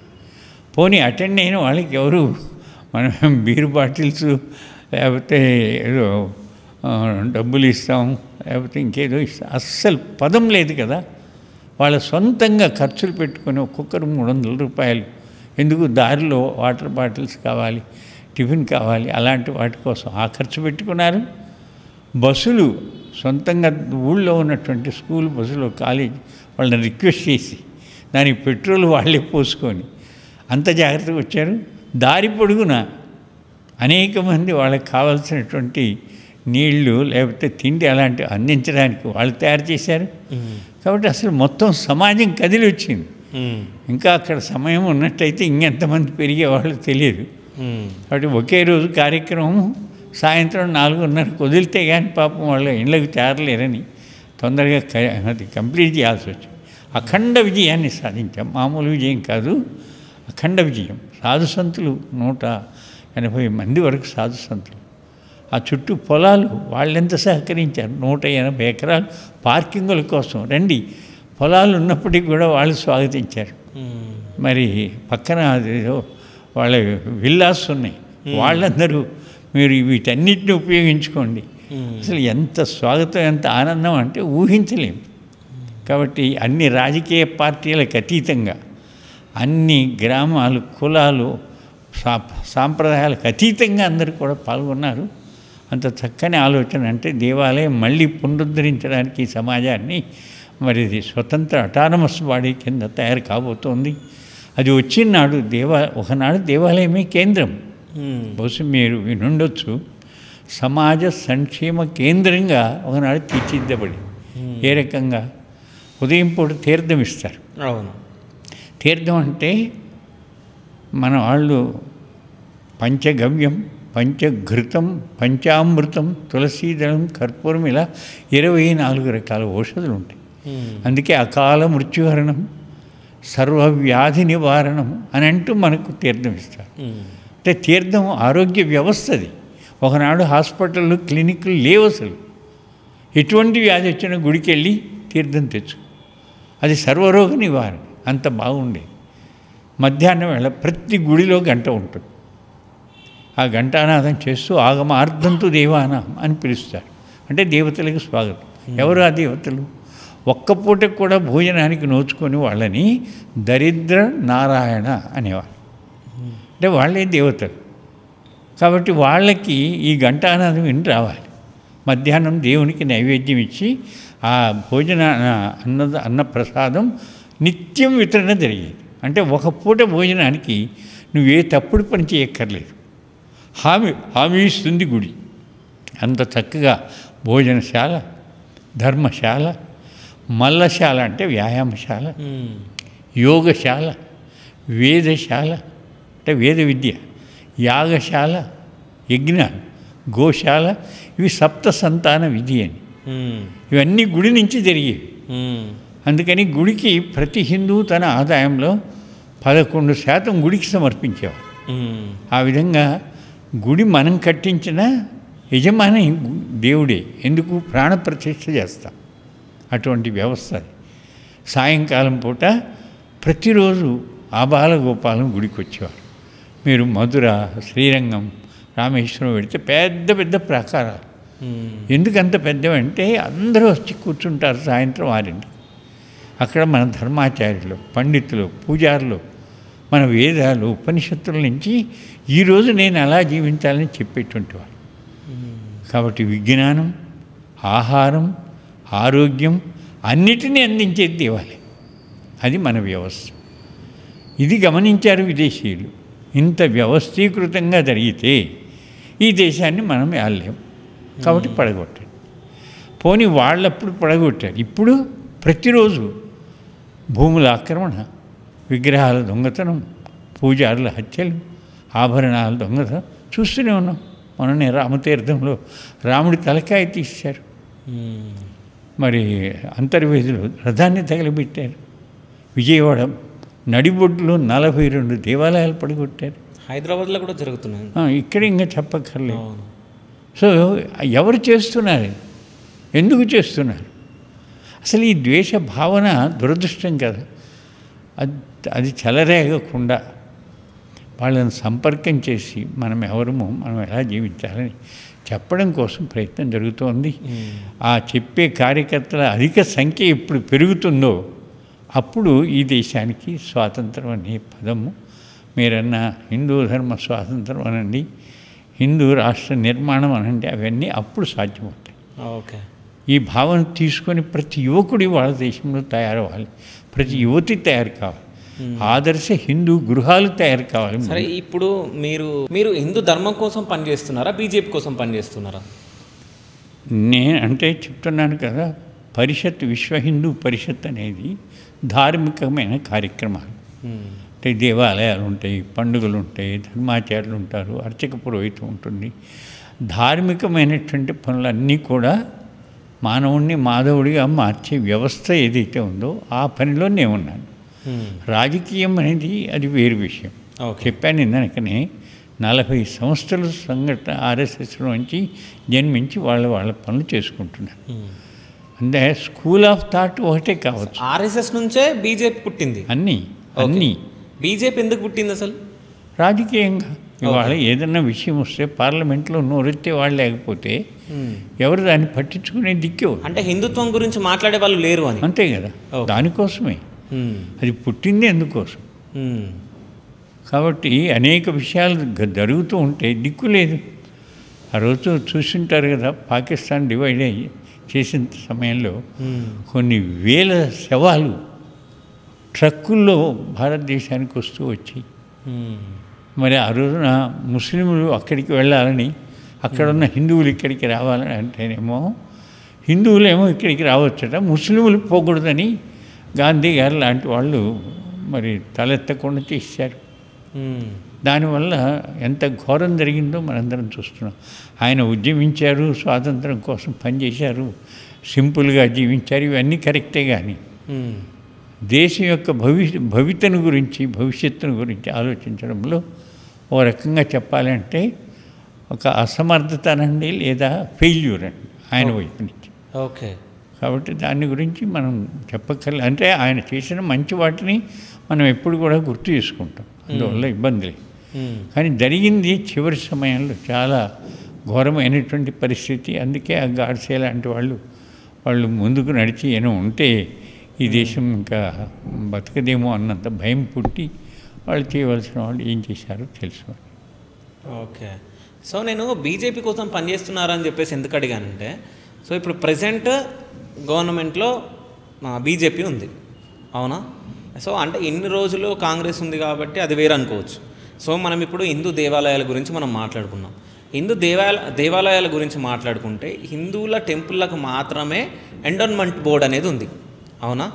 అది చర్చిలకు లేదు, ఇక్కడ దర్గాలకు లేదు, మసీదులకు లేదు. సో ఎందుకు అది? ఇంకా బీజేపీ దానిపైన ఏం మాట్లాడట్లేదు ఎందుకు? అంటే మాట్లాడితే ఏదైనా పని పూర్తయ్యేట్టుగా ఉన్న సమయంలో మాట్లాడాలి. ఓకే. అంటే ఆ పని పూర్తి కావడానికి వాతావరణం తయారు చేసి అది ఏదైనా మాట్లాడితే ఉపయోగపడుతుంది. వాతావరణం లేకుండా మాట్లాడితే కేవలం మాటలుగా మిగిలిపోతాయి. అంటే ఎట్లాంటి వాతావరణం కావాలి? అంటే ఇవాళ వాళ్ళకి రాజ్యసభ, లోక్సభ వాటిల్లో పూర్తి మెజారిటీ వచ్చినాడు. బీజేపీకి ఇప్పుడు పూర్తి మెజారిటీ లేదా? లేదు, రాజ్యసభలో ఇంకా తక్కువగా. ఓకే. అంటే అవి పూర్తయినాడు వాళ్ళు ఏదైనా చేయడానికి ఒక బలం వస్తుంది. ఓకే. అంతవరకు వెయిట్ చేయాల్సి వస్తుంది. లేకపోతే మరి కాన్స్టిట్యూషన్నే ఒప్పుకొని నడుస్తున్న వ్యవస్థ కదా. అంటే వాళ్ళకి హిందుత్వం మీద ఎంత ప్రేమ ఉన్నప్పటికీ కూడా సమాజంలో తగినంత జాగరణ లేకపోయినట్టయితే అది పూర్తి కాదు. ఓకే. కాబట్టి ఏదైనా ఇప్పుడు గోరక్షణ కానీ, దేశరక్షణ కానీ, దేవాలయ రక్షణ కానీ, ఏ విషయమైనా సరే ఈ రోజున్న ప్రభుత్వ పద్ధతి అంటే రాజ్యాంగ పద్ధతిని అనుసరించి సమాజంలో ఇదిగో ఈ రకంగా ఉంది అని అనిపించుకొని చేస్తే అది బాగుంటుంది. అందుకోసం వెయిట్ చేస్తారు. ఇప్పుడు ఆమె ఎవరు షహబానో బేగం కేసులో చూశారు కదా, వాస్తవంగా సుప్రీంకోర్టు తీర్పిచ్చింది, మరి ఆ భరణాలు కట్టి తీరాలి. దానికి వ్యతిరేకంగా సమాజంలో గోల్ చేసి పారేశారు. చివరికి పార్లమెంట్లో దాన్ని పాస్ చేసి ఆ సుప్రీంకోర్టు నిర్ణయాన్ని కూడా పక్కకు పారేశారు. కాబట్టి సమాజాన్ని తయారు చేయకుండా మనం ఊరికనే స్లోగన్ ఇచ్చుకుంటే లాభం లేదు. వాళ్ళ మనసులో ఈ హిందూ రాష్ట్ర నిర్మాణం అనేది పక్కాగా ఉన్న విషయం పక్కాది. కానీ దానికి అనుకూల వాతావరణం తయారు చేసి ఆడ తీసుకురావడం. ఇప్పుడు ఈవెన్ 370 ఆర్టికల్ తొలగించడానికి కూడా వాతావరణం తయారు చేసి చేశారు. అట్లాగే మరి రామ జన్మభూమి అట్లాంటి విషయాలు ఏదైనా సరే, ఏ ఇష్యూ అయినా మొత్తం మీద సమాజాన్ని ఒప్పించి చేయడం అది వాళ్ళు తీసుకుంటున్న విషయం. అంతకన్నా ముందుగా ఏది స్టెప్ తీసుకోవాలి, అది మనం లోకానికి తెలిసిన విషయం. అంత మాత్రాన మనం బీజేపీ కాదు. బీజేపీ వాళ్ళ భావాలతో వాళ్ళు ఏ రకంగా ఎన్నికలు, బూత్ ఎన్నికలు ఇలాంటి వాటన్నిటిలో వాళ్ళు ఎలా ముందుకు పోవాలో వాళ్ళు చేసుకుంటున్నారు. మనం మన భాగం వరకు మనం ఆలోచిస్తాం. అది సో అంటే భారతదేశంలో అన్ని మతాలు కలిసి ఉంటున్నాయి ఇప్పుడు. సో అంటే హిందూ స్వాతంత్రం కోసం అంటే హిందువులను రెచ్చగొడుతున్నారా ఇప్పుడు? అంటే ఎందుకంటే మీతో అన్నా భారతదేశంలో అన్ని మతాలు ఉన్నాయి. శైవ, బౌద్ధ, జైన, సిక్కు ఇవన్నిటితోటి ఏం సమస్య లేదు. They are all happy. వస్తున్నది ఏమంటే ఈ బయట పుట్టిన ఈ 2 మతాలే ఈ రకమైన ధోరణికి వచ్చేసాయి. అంటే నన్ను అనుసరించకపోతే చంపేయని ఎవరు అనలేదు మన దాంట్లో. ఆ 2 మతాలే ఈ రకమైన ధోరణి కన్వర్ట్ చేయాలని, లేకపోతే కన్వర్షన్స్ మీద వాళ్ళు హోరెత్తి నడపాలని, దేవాలయాలు ఇవన్నీ కూడా వాళ్ళకు సంబంధించినవి తప్ప భారతదేశంలో పుట్టినటువంటి ఏ మతాలే ఇవి, జైన, బౌద్ధ ఇవన్నీ కూడా. కానీ వాళ్ళ మనసులో ఇప్పుడు లేదు. అందువల్ల అన్ని మతాలు కలిసి ఉన్నాయి. మిగతా అన్ని మతాలు కూడా సుఖాన్ని, శాంతిని సమాజంలో స్థాపించడం కోసమే పుట్టాయి. అంటే అవి ఒక్కో సమయంలో ఒక్కొక్కటి పుట్టింది. ఇప్పుడు జైనం, బౌద్ధం అవన్నీ శాంతిని కాంక్షించాయి. ఆ శాంతి మరీ ఎక్కువైపోయి విదేశీ దండయాత్రలు జరుగుతున్నా నోరు మూసుకుంటుంటే అప్పుడు శంకరాచార్య పుట్టాడు. వీరభోగ్య వసుంధర, మనం ఏదో నోరెత్తనటువంటి మేకపిల్లలా ఉంటే బతకడం కాదు, శక్తివంతులుగా శౌర్యవంతులుగా బతకాలని చెప్పేసి ఆయన సందేశం ఇచ్చాడు. అది మళ్ళీ 3 రకాలుగా, ఏది అద్వైతం, ద్వైతం, విశిష్టాద్వైతం ఇలాంటివన్నీ పుట్టాయి. అంటే ఒక్కో సమయంలో అవన్నీ పుట్టిన తర్వాత ఆర్య సమాజం పుట్టింది. అయ్యా ఈ మతాలు మీరు మంచివాళ్ళే కానీ కొట్లాడుకునే స్థితి అక్కడక్కడ వస్తుంది, ఇది కొంచెం తగ్గించండి. అందుకని యజ్ఞము, వేదము అవి మనకు మూలమైనటువంటివి, వీటిని అనుసరించండి అని అది పుట్టింది. కాబట్టి అట్లా ఇప్పుడు కాలికి నొప్పిస్తే ఒక మందు ఉంటుంది, పొట్టకు నొప్పిస్తే ఒక మందు, కన్నుకు పున్ను వస్తే ఒక మందు. కానీ ఈ మందులన్నిటి యొక్క లక్ష్యం ఏంటి? శరీరాన్ని ఆరోగ్యంగా ఉంచడం. కాబట్టి మన దేశంలో పుట్టిన ఏ మతమైనా ఈ సమాజం యొక్క సుఖశాంతుల కోసం పుట్టాయి తప్ప ఇలా చంపుకోవడం కోసం పుట్టలే. ఈ 2 బయట నుంచి వచ్చాయి. ఈ 2 యొక్క ధోరణి రకంగా ఉంది. వాటిని జాగ్రత్త పడాలి. అందుకని వాటిని ద్వేషించడం కాదు, వాళ్ళలో కూడా పరివర్తన తేవడానికి ప్రయత్నం చేసి మానవత్వాన్ని, ఇటువంటి విశాల భావాన్ని నిర్మించడం కోసం మన యొక్క ప్రయత్నం జరిగింది. ఓకే. అంటే పోయిన 5 సంవత్సరాలలో వైఎస్ఆర్సీపీ పార్టీ ఏపీలో ఉండే 5 సంవత్సరాలు గవర్నమెంట్ వాళ్ళది ఉండే వైసీపీ పార్టీది. సో అప్పుడు ఎక్కువ మత మార్పులు ఎక్కువ జరిగినాయి అని చెప్పేసి అంటే మనకు వినిపించినాయి. అది వాస్తవమా? కరెక్టే. ఓకే. తెలుస్తుంది అనేక చోట్ల. వాళ్ళ నాన్న రాజశేఖర రెడ్డి తిరుపతి 7 కొండలు కాదు 2 కొండలే అంటూ మొదలుపెట్టాడు ఆయన. జీవో పాస్ చేశాడు. ఓకే. అంటే 5 కొండలు ఆక్రమించడం కోసం ప్రయత్నాలు జరిగాయి. కడప జిల్లాకు దగ్గరగా ఉంటుంది. ఓకే. దానికి వ్యతిరేకంగా పెద్ద ఆందోళన చేసి ఆ జీవోను విత్డ్రా చేసేట్టు తీయగలిగాం. అది అయిపోయింది. ఇక ఈయన వచ్చాడు. ఈయన వచ్చినప్పటి నుంచి ఎంత బలం వచ్చిందంటే ఆ క్రైస్తవ పాదరీయులకి నన్స్కి దొరికిన భూమి అంతా పోయి క్రాసులు నిలబెట్టడం మొదలెట్టారు. ఓకే. గుట్టల్లో కొండల్లో ఎక్కడ పడితే అక్కడ. ఇది ఈ రకంగా జరిగింది. కాబట్టి వాటిని నిజంగా బాధపడ్డారు, అనేక చోట్ల బాధపడ్డారు. అందుకే మరి మళ్ళీ ఇంకా ఇది కొనసాగితే మనం బతకలేమన్న స్థాయిలో ఏ పాఠం నేర్పాలో ఆ పార్టీకి ఆ పాఠం నేర్పారు. అది అయిపోయింది. కాబట్టి జరిగిన ఏదైనా సరే ఏదో చేసుకునే లిమిటేషన్లో ఉంటే, సరిహద్దుల్లో ఉంటే ఏదైనా సక్రమంగా ఉంటుంది. సరిహద్దు దాటితే దేనికైనా ప్రమాదం. అది గుర్తింపు తెచ్చే స్థాయిలో సమాజం రియాక్ట్. 70 సంవత్సరాలుగా మీరు హిందుత్వం కోసం పోరాడుతున్నారు. సో ఆర్ఎస్ఎస్ తర్వాత విహెచ్పి తర్వాత బీజేపీ పార్టీ. సో ఇప్పటి వరకు మీకు ఏ పదవులు ఎందుకు రాలేదు? మీరు రాజకీయాల్లోకి ఎందుకు ఎంట్రీ ఇవ్వలే? రాజకీయాలకు మనం వెళ్ళడం ఉండదు. అంటే రాష్ట్రీయ స్వయం సేవక సంఘ వ్యవస్థ ఏమిటంటే ఇన్ని రంగాల్లోకి మనుషుల్ని పంపించే పద్ధతిలో జరిగిపోయింది. ఆ వ్యవస్థలో అక్కడ ఉన్న వాళ్ళ యొక్క బాధ్యతలు పద్ధతులు వాళ్ళు పెంచుకుపోతారు. ఇప్పుడు విశ్వ హిందూ పరిషత్, నేను మొదట్లో ఒక గ్రామం, తర్వాత తాలూకా, తర్వాత జిల్లా, తర్వాత 3 జిల్లాలు, తర్వాత మొత్తం ప్రాంతం, ఆ తర్వాత 2 ప్రాంతాలు ఆంధ్ర కర్ణాటక, ఆ తర్వాత సౌత్ ఇండియా మొత్తం, ఆ తర్వాత అర్ధం భారతదేశం అంటే కేరళ నుంచి మొదలెట్టి అస్సాం వరకు అదంతా. అది అయిపోయిన తర్వాత ఆల్ ఇండియా. నేను all India joint general secretary బాధ్యత వరకు ఎదిగాను. అంటే సెంట్రల్ జట్టులో నేను ఒకని. ఇప్పుడు 80 ఏళ్ళు వచ్చాయి కాబట్టి వృద్ధాప్యం అనే పద్ధతి ఉంటుంది కాబట్టి కేంద్రీయ కార్యకారిణి అనే పేరు అప్పచెప్పి భారత్లో 30,000 సత్సంగాలు జరుగుతున్నాయి. వాటికి నేను పాలకులాగా అంటే వాళ్ళకి గైడ్ చేసేవాడిగా ఆ బాధ్యతలో ఇప్పుడు భారతదేశం అంతా పర్యటిస్తూ ఉంటాను. ఓకే. కాబట్టి ఇంకెంతకన్నా ఏం కావాలి? ఎట్లా పర్యటిస్తారు? ఇప్పుడు ఇంత ఏజ్ అయింది మీకు, 80 సంవత్సరాలు. అవును. సో ఫ్లైట్లో వెళ్తారా, ట్రైన్లో వెళ్తారా? ఏది అవసరమైతే, ఏది అనుకూలమైతే దాంట్లో వెళ్ళిపోవడం. ఓకే. ఇప్పుడు నాకు తెలిసి 2-3 రోజులలో అస్సాం వెళ్తున్నారు అనుకుంటా. రేపు గౌహతి వెళ్తున్నాను. రేపు? ఓకే. రేపు ఉదయం 5ంటికి ఫ్లైటు. ఓకే. సో వాళ్ళు టికెట్ పంపిస్తారు. ఓకే. వెళ్ళిపోతాను. ఓకే. మళ్ళీ ఇక్కడ పంపించే వాళ్ళు కార్యకర్తలు ఇక్కడ వాళ్ళు చేస్తారు, రిటర్న్ అయ్యేప్పుడు వాళ్ళు పంపిస్తారు. ఇంకా నేనేం చేయాలి? ఓకే. మీ వెంట ఎవరన్నా ఉంటారా, మీరు ఒక్కళ్ళే వెళ్తారా? ఒక్కడిని. ఓకే.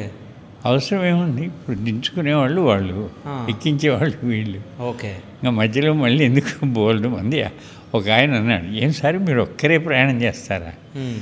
రైలు ఎక్కితే 1000 మంది ఉంటారు, బస్సు ఎక్కితే 50 మంది ఉంటారు, ఓకే. విమానం ఎక్కితే 200 మంది ఉంటారు, కారు ఎక్కితే 4 ఎక్కడ నన్ను ఒంటరిగా ఎవరు వదిలిపెట్టరు కదా అన్న. ఎందుకంటే సమాజం నాదనుకున్నప్పుడు మనం ఒక్కళ్ళం ఏంటి, అందరూ మన వాళ్ళే.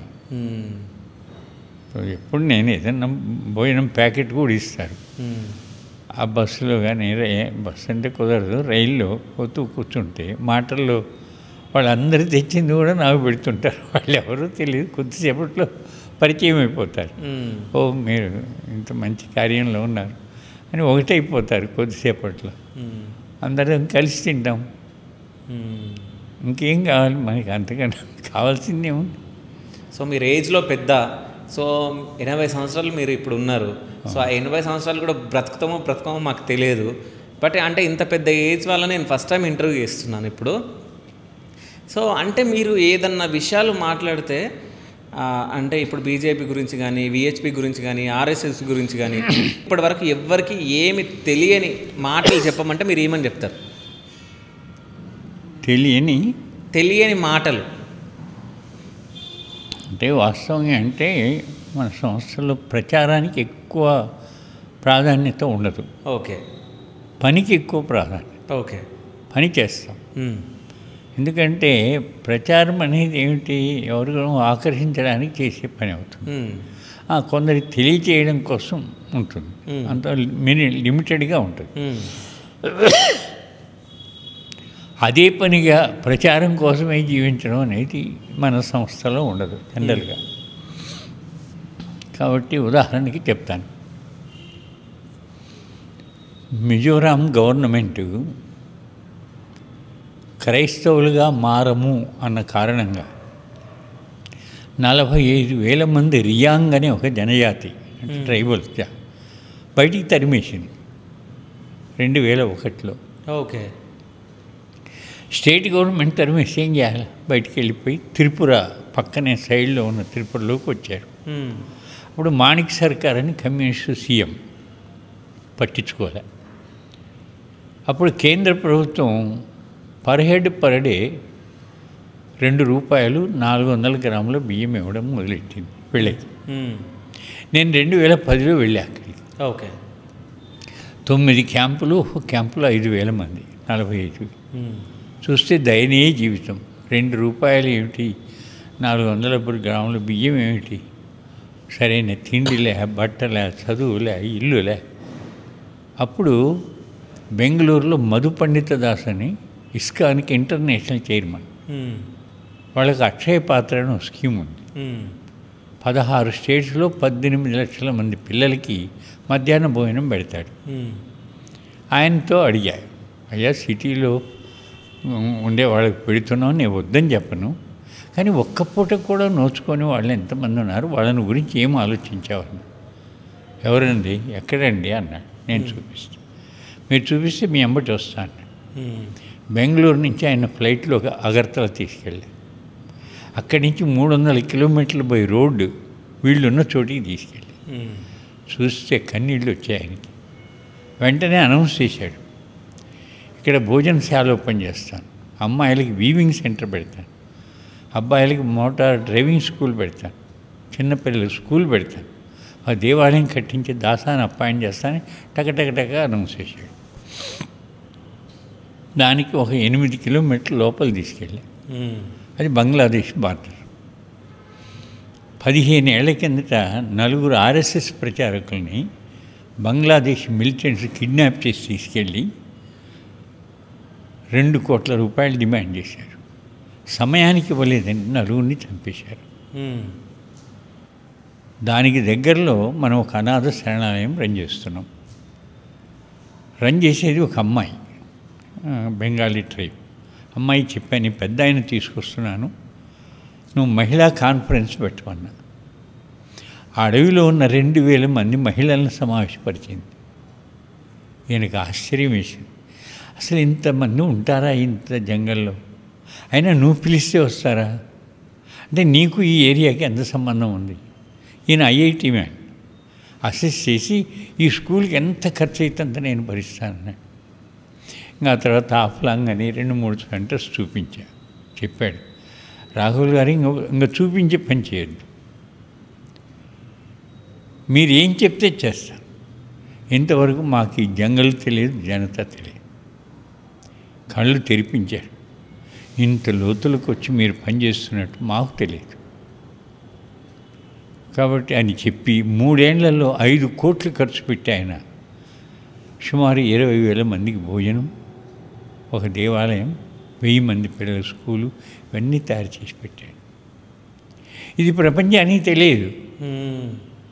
అంటే ప్రచారం అంటే ఆయన ఎప్పుడైతే ఇది గమనించారో అక్కడి నుంచి ఆ రియాంగ్ పిల్లల్ని వాళ్ళ కల్చరల్ ప్రోగ్రామ్ను మొన్న కృష్ణాష్టమికి బెంగళూరు తెప్పించి విమానంలో వాళ్ళ కార్పొరేట్ కంపెనీస్ వాళ్ళ ఓనర్స్ ముందర ప్రదర్శన చేయించాడు.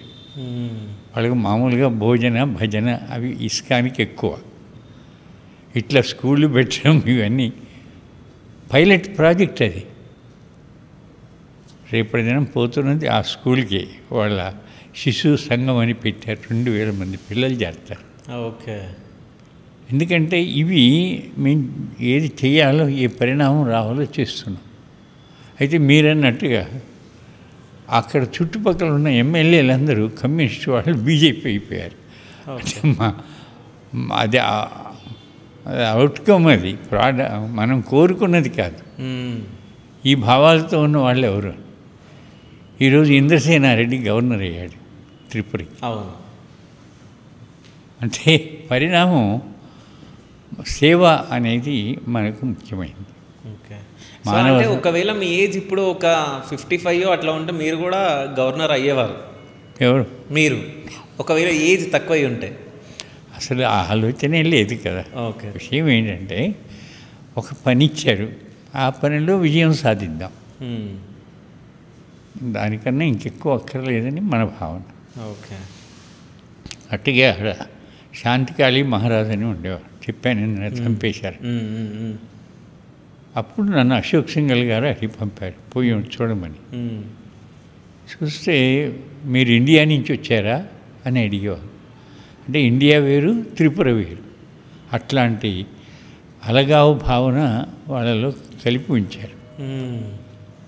అప్పుడు నేనేం చేయాలా అని ఒక 35 మంది ట్రైబల్ లీడర్స్ సెలెక్ట్ చేసి మొత్తం దక్షిణ భారతం అంతా ఒక 1 నెల రోజులు తిప్పా. ఇళ్లలో వ్యవస్థ చేశాను వాళ్ళకి. హోటల్స్, కమ్యూనిటీ హాల్స్ కాకుండా మరి సమాజం ఎంత చక్కగా స్వీకరించింది. సాయిబాబా దగ్గరికి పోయారు, రామేశ్వరం, కన్యాకుమారి, పూరి, జగన్నాథ్ అన్నీ చూపించేప్పటికి వాళ్ళకి ఎంత భావం వచ్చిందంటే ఇంత పెద్ద దేశానికి మేము కూడా సంతానమా అని ఒక సకారాత్మక భావన నిర్మాణం చేశాం. కాబట్టి ఇప్పుడు వాళ్ళ మనసు చెప్పానే, మనసు మార్చే పద్ధతి. దానికి ఎవరెవరు సమయం ఇవ్వాలి, ఆత్మీయతతో ఇవ్వాలి, ఏదో రూల్స్ రెగ్యులేషన్స్తో కాదు. అలాంటి ప్రయోగాలు ఎన్నికం జరిగాయి. కాబట్టి ఇవాళ అక్కడ 18,000 మంది ట్రైబల్తో సమ్మేళనం జరిపాం త్రిపురలో, అష్టబల్ మీద. దానికి ఎన్ని రకాల సహకారం తీసుకోవాలో తీసుకున్నాం. కాబట్టి అలాంటివి ఎక్కడైనా ప్రయోగాత్మకంగా ఒక పరిస్థితి సరిగా లేదు, ఆ పరిస్థితిని ఎట్లా సెట్ చేయడం, అలాంటివి అనేకం జరిగాయి, అనేక చోట్ల జరిగాయి.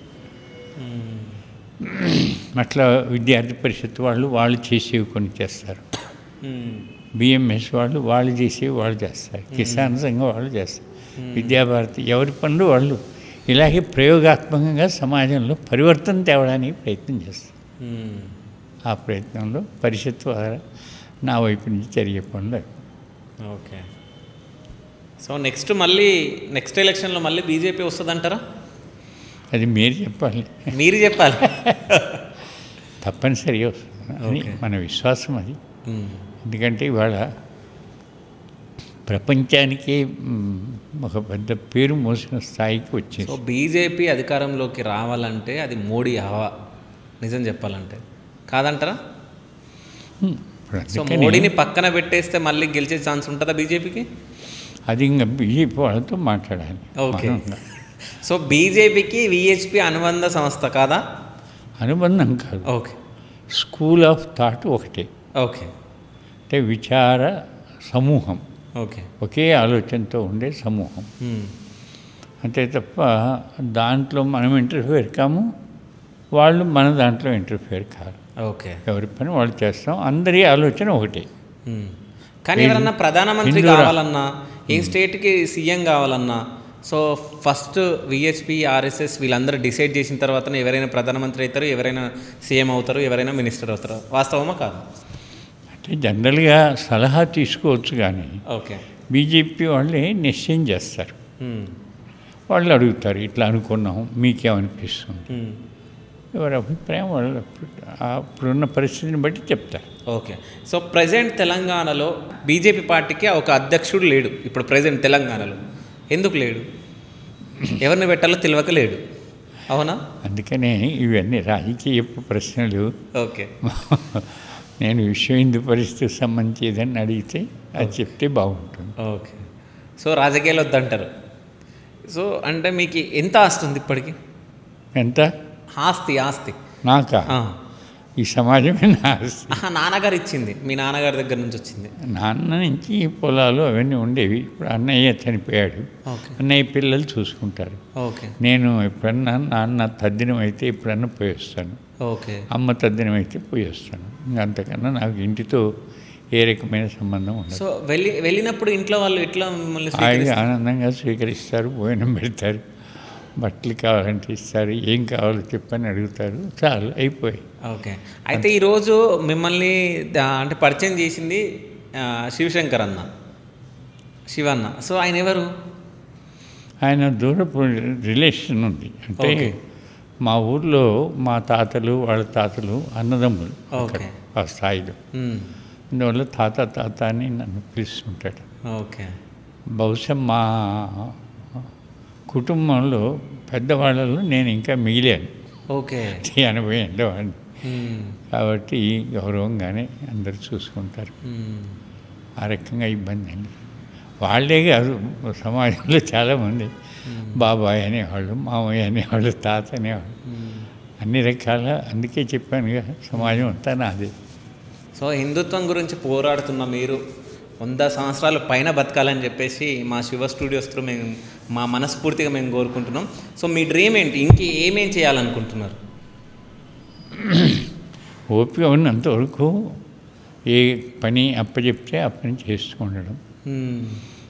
ఇప్పుడు అన్ని అనుభవాలు వచ్చాయి, ఎలా చేయాలా, ఎలా చేస్తే బాగుంటుంది, సమాజంలో ఉన్న భావాలకు అనుగుణంగా. ఉదాహరణకు మొన్న 1,00,000 యువగల గీతార్చన అనే కార్యక్రమం జరిపాం. అంటే భగవద్గీత మీద ఇంట్రెస్ట్ ఉంది సమాజంలో. అందుకే మోడీ గారు ఏ దేశానికి వెళ్ళినా గీత ఇవ్వడం. 63% యువత ఉన్న దేశం భారత్. యువత ఎక్కువ ఉందంటే ప్రగతిని, కానీ సంస్కారవంతమైంది కాకపోతే దేశానికి బరువు. అందుకని 3.5 లక్షల బుక్స్ చూసి ఉంటారు ఆ బుక్లో. దాంట్లో యువతకు సంస్కారం అందించే 40 శ్లోకాలు ఓకే సెలెక్ట్ చేసి ఓకే వాటికి ఇచ్చిన భావచిత్రాలు, భావార్థాలు అని చేసి రాష్ట్రపతి దగ్గరికి తీసుకెళ్ళాం. సో 1,00,000 యువగల గీతార్చన. ఓకే. రాష్ట్రపతి దగ్గర కలిసిన ఫోటో ఉంది ఫస్ట్ పేజీ. ఓకే. ఆయనతోటి కలిసినప్పుడు అడిగాను, మీరే ఓకే ఏమయ్యా ఆజాదీకి అమృత మహోత్సవం అవి ఏమిటి నీ అభిప్రాయం అన్నా. అంటే నీ అభిప్రాయం చెప్పు అన్నాడు. వందే మాత్రం పుట్టకముందు భగవద్గీత తీసుకొని వేలాది యువకులు ఈ దేశం కోసం జీవితాలు ఇచ్చారు. ఇవాళ మళ్ళీ యువత సిద్ధంగా ఉంది. ఈ 40 శ్లోకాలన్న కనీసం ఎడ్యుకేషన్లో ప్రవేశపెట్టండి, ఎంతో అంత అమృతం వస్తుందని చెప్పారు. అలాగే ఎడ్యుకేషన్ మినిస్టర్ దగ్గరికి వెళ్ళా, సంతోషపడ్డారు. ఇంగ్లీష్లో, తెలుగులో, హిందీలో 3 భాషల్లో ఇవి తయారైనాయి. ఓకే. 3.5 లక్షలు. అంటే సమాజంలో గీత పట్ల ఉన్న భావం తీసుకొని ఇక్కడే ఎల్బీ స్టేడియంలో జరిపాం. 2021 30,000 మంది అటెండ్ అయ్యారు. అలాంటి కార్యక్రమాలు జరుపు. మొన్న ఏం చేసాం, తిరుపతిలో కోటి హనుమాన్ చాలీసా పారాయణ మహాయజ్ఞం అని. హనుమాన్ చాలీసా పట్ల భక్తి ఉన్న కొన్ని 100 సంస్థలు ఏకమైనవి. అయితే 21 జనవరి ఈ కార్యక్రమం పెట్టుకున్నాం. 1 ఇయర్ ముందు సరిగ్గా జనవరి 22 అయోధ్య కార్యక్రమం వచ్చింది, క్లాష్ అయింది.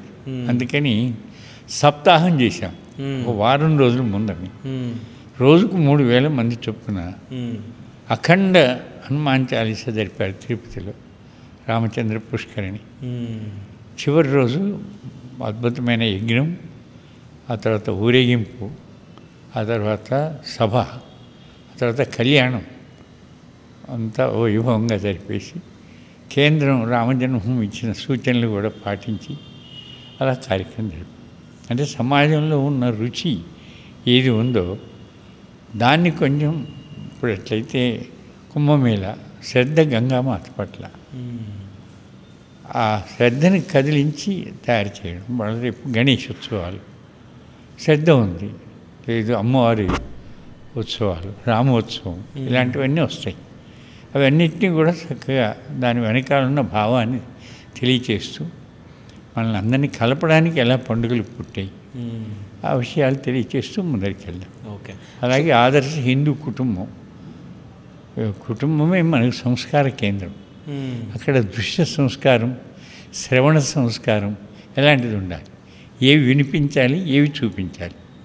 వాళ్ళ ప్రహ్లాదుడు రాక్షస కులంలోనే పుట్టాడు, కానీ తండ్రి హిరణ్యకశిపుడు తను తపస్సుకు వెళుతూ భార్యను నారదుని ఆశ్రమంలో వదిలిపెట్టి వెళ్ళాడు. అక్కడ పుట్టాడు, అక్కడ చూసినవి విన్నవి కారణంగా దైవంగా మారిపోయాడు. కాబట్టి మనం ఏం చెప్తాం, ఇళ్ళల్లో ఎటువంటివి వినిపించాలి, ఎటువంటివి చూపించాలి. వాళ్ళ గరీబ్ డ్రెస్సులని అసలు చూస్తేనే బాధాకరంగా, అసలు చినిగిన బట్ట తొడుక్కోరాదు, అట్లా చించుకొని తొడుక్కునే స్థాయికి వచ్చేసారు. ఎంత దురదృష్టం, మొహాన బొట్టు లేకుండా పోతున్నారు.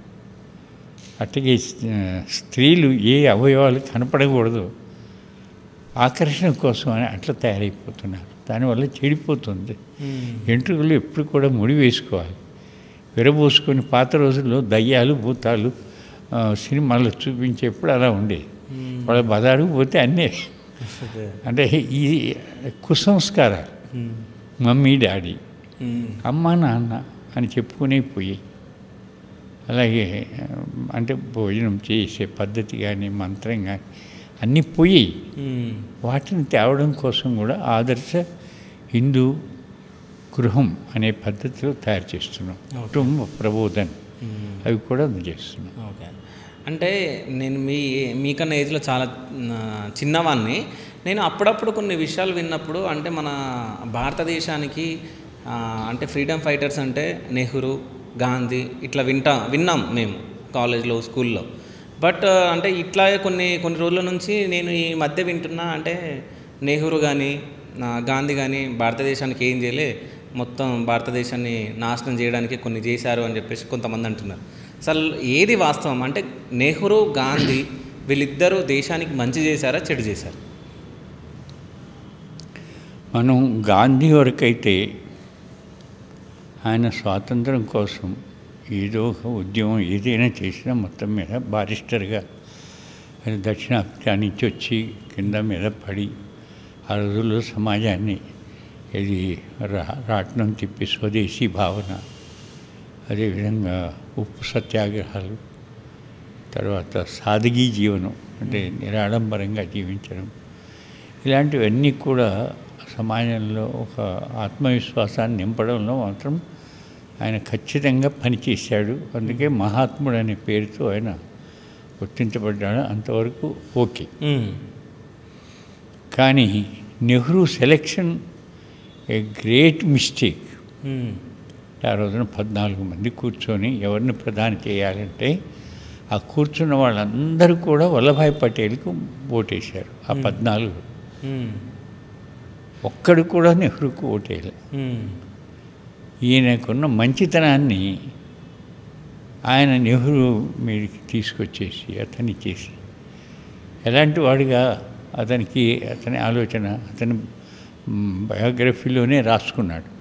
By faith I'm a Muslim, by education I'm a Christian, accidentally I'm born అది హిందూ. ఓకే. ఇలాంటి వాడి చేతిలో దేశం పడింది. కాబట్టి అటువంటి దురదృష్టమైన పరిస్థితి అప్పటి నుంచి స్టార్ట్ అయింది.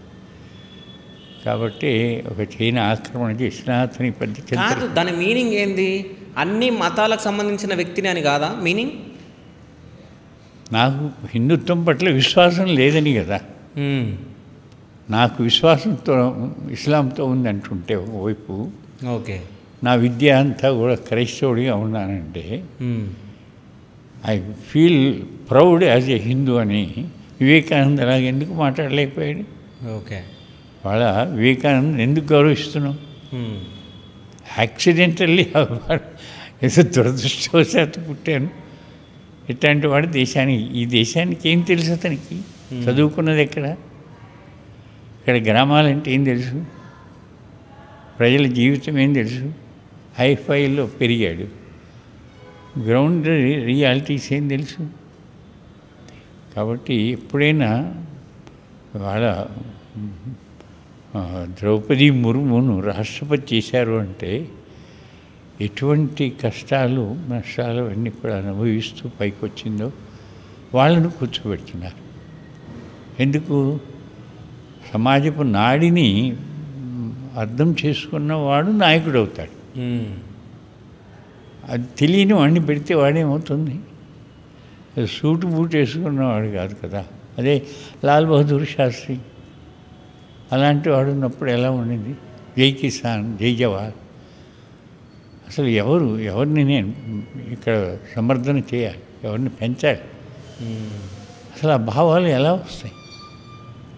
అంటే అటువంటి వాళ్ళని నిశ్చయించడం మానేసి మరి ఆయనకి ఎందుకు అటువంటి భ్రమలోకి దించబడింది అంటే ఆ మోతీలాల్ నెహ్రూ వాళ్ళు వీళ్ళు ఎవరెవరు ఎంబడిపడి కాళ్ళు పట్టుకొని ఏం చేశారో మనకు తెలియదు. కాబట్టి ఆయన పట్ల ఉన్న మంచితనాన్ని ఎక్స్ప్లాయిట్ అయింది. అంటే నా పట్ల మంచితనం ఉంటే అది నేను చెడుకు ఉపయోగించాను అనుకో పతనానికి దారితీస్తుంది కదా. కాబట్టి వాళ్ళిద్దరి కాంబినేషన్ అంటే గాంధీ వరకు మనం తప్పనిసరిగా ఆయన చేసిన పరిశ్రమను మాత్రం we have to salute. Okay. కానీ ఈ డెసిషన్ దగ్గర మాత్రం అట్టర్ ఫెయిల్యూర్. అది ప్రపంచం చూసింది, దేశం అనుభవించింది. ఎట్లాంటి డెసిషన్స్ తీసుకున్నాడు? ఎట్లాంటి డెసిషన్స్ తీసుకున్నాడు అదే చెప్పడం. వాళ్ళ తండ్రి వచ్చి కాళ్ళు పట్టుకున్నాడు, వాళ్ళ ఏం జరిగింది ఇంకా దేవుడికి. ప్రజలేమో గాంధీ గారు చెప్పింది వినాలి కదా, పెద్ద ఆయన కదా అని అట్లా భ్రమలో కోల్పోయి నడిచింది. సో రీసెంట్గా హైదరాబాద్ చిల్కూరు బాలాజీ టెంపుల్ అర్చకుడి పైన దాడి జరిగింది. సో రామరాజ్యం అనే పేరు పెట్టి అంటే రామరాజ్యం అనే ఒక వ్యవస్థ నుంచి ఆయన పైన దాడి చేయడం జరిగింది. సో దాని గురించి మీకు ఏమైనా తెలుసా? అదే విన్న విషయం ఏంటంటే ఆ రాఘవరెడ్డి అనే అతను ఆ రామరాజ్యం అనే ఒక సంస్థ ఏదో స్థాపించాడు. అందులో కొద్దిమంది యువకులను ఒక మిలిటెన్సీ లాగా తయారు చేద్దామని ఏదో సంకల్పించాడు అని విన్నాం. వాళ్ళందరికీ డబ్బులు ఇవ్వమని అడగడానికి పోయినాడు అని విన్నాం. ఓకే. ఎవరిని? సుందర్రాజన్. ఓకే. ఆయన నిరాకరించాడు కాబట్టి ఆయన మీద దాడి చేయడానికి ప్రయత్నం చేశారు. ఇంతవరకు అయితే వార్త తెలుసు. ఓకే. అంటే ఇప్పుడు ఎవరైనా ఒక సంస్థ స్థాపించవచ్చు, వాళ్ళను బతిమాలుకోవాలి. ఒక విషయం రాకపోతే అది ఎలా తెచ్చుకోవాలి అనే దానికి పద్ధతులు ఉన్నాయి. ఉదాహరణకి సిస్టర్ నివేదిత ఎక్కడో ఐరిష్ దేశం నుంచి వచ్చింది, కలకత్తా. వివేకానంద దగ్గర సన్యాసం తీసుకొని ఆయన చెప్పాడు ఒక మురికి వాళ్ళలో స్కూల్ స్థాపించమన్నాడు. స్కూల్ పెట్టాలని బెంచ్ లేదు, కుర్చీ లేదు, కలం లేదు, కాగితం లేదు, ఎలా? సో ఇంటింటికి బిచ్చాటనకు బయలుదేరి ఒక అంగడి దగ్గరికి పోయి అడిగింది, ఇట్లా ధనం కొంత ఇవ్వండి, స్కూల్ పెడుతున్నాం. అతను లేదు పొమ్మనేదాన్ని. మళ్ళీ అడిగింది, లేదన్నా. మళ్ళీ అడిగింది. కోపం వచ్చి ఇట్లాంటి వేషాలు వేసుకొని డబ్బు దండుకోవడానికి వస్తారా అని చంపకేసి కొట్టాడు. మరి అంత దూరం నుంచి ఇక్కడ సేవ చేయడానికి వచ్చిన ధనవంతురాలు, చదువుకున్న ఆవిడ, మనం కనుకైతే ఏం చేసేవాళ్ళం? ఆమె ఏమనిందో తెలుసా? భాయ్ సాబ్ మేరే లియే తో అచ్చా పురస్కార్ దే దియా, మేరా బచ్చోం కే లియే క్యా దేతే హో అంటుంది. అన్నయ్య నాకు మంచి బహుమానం ఇచ్చావు, నా పిల్లలకి ఏమి ఇస్తావు? ఈ ఒక్క మాటతో వాడి కళ్ళలో నీళ్ళు వచ్చి ఆమె కాళ్ళ మీద పడి క్షమాపణ అడిగి, అమ్మ పొరపాటు చేశాను, ఇంకెప్పుడు అలా చేయను. నీ జీవితంలో ఎన్ని సేవా కార్యక్రమాలు చేస్తే అన్నిటికీ నా యావత్ సంపత్తి నీ కాళ్ళ ముందు సమర్పిస్తున్నాను. కాబట్టి ఒక మనిషి దగ్గర ఒక వస్తువు తీసుకోవాలి అంటే ఎటువంటి భావాలు ఉండాలి, ఎటువంటి గుణాలు ఉండాలి? ముందు ఎదుటివాడిని గౌరవించు, రెండవది మధురంగా మాట్లాడు, నీ సేవా భావాన్ని చూపించు, నీ యొక్క వినయాన్ని చూపించు, నీ దృఢ సంకల్పాన్ని చూపించు. అలాగే రాముడు ఎంతమంది దగ్గర ఎన్ని తీసుకున్నాడు? భరద్వాజుడి దగ్గర అస్త్రశస్త్రాలు, అగస్త్యుడి దగ్గర ఆదిత్య హృదయ మహామంత్రం, సుగ్రీవుడి దగ్గర లక్షలాది సైన్యం. ఇలా ఎలా సంపాదించారు? ఆ సద్గుణాల వల్ల సంపాదన జరిగాయి. నువ్వు నేను అడిగింది ఇవో అని తంతాను కొడతానంటే అది రాక్షసత్వం కదా. అది మనం నిరసించాలి. అసలు ఆ స్వభావం మనది కాదు. నువ్వు ఏ సంస్థను స్థాపించు, కానీ సంపాదించే పద్ధతి ఏదైతే ఉందో దానికి సంబంధించిన గుణాలు నీలో ఉండాలి. లేకపోతే నిన్ను ఎవరు సహకరిస్తారు? ఇవాళ ఈ విషయం తెలిస్తే నిజంగా నీ సంస్థ బతుకుతుందా భవిష్యత్తులో? కాబట్టి వాళ్ళు కూడా ఆలోచించాలి అని మనం చెప్తాం. ఓకే, అంటే ఈ ఇష్యూ పైన విహెచ్పి కానీ, బజరంగ్ దళ్ కానీ, ఆర్ఎస్ఎస్ కానీ, బీజేపీ వాళ్ళు కానీ ఎవ్వరూ మాట్లాడలేదు. అందరూ మాట్లాడారు. ఓకే, అందరూ మాట్లాడారు. తప్పు అనే విషయం తెలిసింది. ఆయన దగ్గరికి వెళ్ళి కూర్చున్నారు, అన్ని విషయాలు మాట్లాడారు, ఆయన ఓదార్చారు. ఆ విధంగా జరిగింది. ఎక్కడైనా సరే విషయం తెలిస్తే జాగ్రత్త కాదు అనే పరిస్థితి అయితే లేదు. అంతవరకు అయితే మన శక్తి ఇప్పుడు ప్రస్తుతం ఉంది. సాల్వ్ అవుతుందా, సాల్వ్ చేస్తామా తర్వాత విషయం. కనీసం వాళ్ళని ఓదార్చడం వరకు అయితే కనీసం మనం ముందరికి పోతాం. ఓకే, సో ఇప్పుడు మూడోసారి బీజేపీ అధికారంలోకి వచ్చింది. ఎట్లా అనిపిస్తుంది మీకు? వాళ్ళ ప్రయత్నం వాళ్ళు చేస్తున్నారు, ఒక్కొక్క అడుగు ముందుకు వేస్తున్నారు, విజయాన్ని సాధిస్తున్నారు. కాబట్టి అందరు కలిసి సమాజం ఆలోచించవలసిన సమయం ఆసన్నమైందని భావాన్ని వాళ్ళు గుర్తించారు. కాబట్టి ఏ రకంగా సమాజాన్ని కన్విన్స్ చేసుకోవాలి అది కూడా ఆలోచించి ముందుకు పోతున్నారు. ఎక్కడైతే అంత జాగ్రత్తగా నమ్రతతో మరి పట్టుదలతో పాటుగా సంకల్పం అంటే చిత్తశుద్ధి కలిగి సంకల్పించిపోతున్నారు, అక్కడ విజయాన్ని సాధిస్తున్నారు. లీడర్ అయ్యామని చెప్పేసి అహంకారం చూపించి లేకపోతే ఆక్రోషం చూపిస్తే నువ్వు ఎంత గొప్ప సిద్ధాంతం ఉన్నప్పటికీ కూడా ఉపయోగం ఉండదు. అంటే సిద్ధాంతం గొప్పది అవడం కాదు, మనం మన స్వభావంలో గొప్పదనం తెచ్చుకోవాలి. అది సమాజాన్ని హృదయాన్ని జయించడం చేతవాలి. అది చేతగానంత వరకు నువ్వు లీడరు కాలేవు. ఎప్పుడైనా అంతే. బహుశా మీరు వినుంటారు అబ్రహాం లింకన్ గురించి. అతను రాష్ట్రపతి అయిన వెంటనే మరి పెద్ద కాన్ఫరెన్స్ పిలిచాడు. వచ్చిన వాళ్ళలో ఒకటి కనిపించిందట. ఏమని? వీడు చెప్పులు కుట్టుకునే కులంలో పుట్టి ఎంత పెద్ద రాష్ట్రానికి రాష్ట్రపతి అవుతాడా, ఏమైనా అవమానించాలి అని అందరిలో లేచి బూట్ తీసుకొని పైకెత్తి చూపిస్తూ, అబ్రహాం ఈ బూట్ మీ నాన్న కుట్టాడని నీకు తెలుసా అని గట్టిగా అరుస్తాడు. అంతమందిలో ఆ మాట అన్నప్పుడు ఎంత బాధ ఉంటుంది జనరల్గా. దానికి అతను ఏమంటాడో తెలుసా? ఈ శుభ సందర్భంలో మా నాన్నను గుర్తు చేసినందుకు నీకు ధన్యవాదాలంట. రెండవ మాట, మా నాన్న నాకు కూడా నేర్పాడు, ఈ బూట్ చాలా బాగా కుడతాను, ఎవరికైనా రిపేరీ వస్తే నా దగ్గర తీసుకురండి, నేను బాగు చేసి వాపస్ చేస్తాను. నా విద్యను మీరు గుర్తు చేసినందుకు మీకు రెండవ ధన్యవాదం అంటాడు. ఈ భూమి మీద ప్రతి ఒక్కరికి చెప్పులు బూట్లు కావాలి. దాన్ని తయారు చేసే వృత్తి పవిత్రమైందని భావిస్తాను.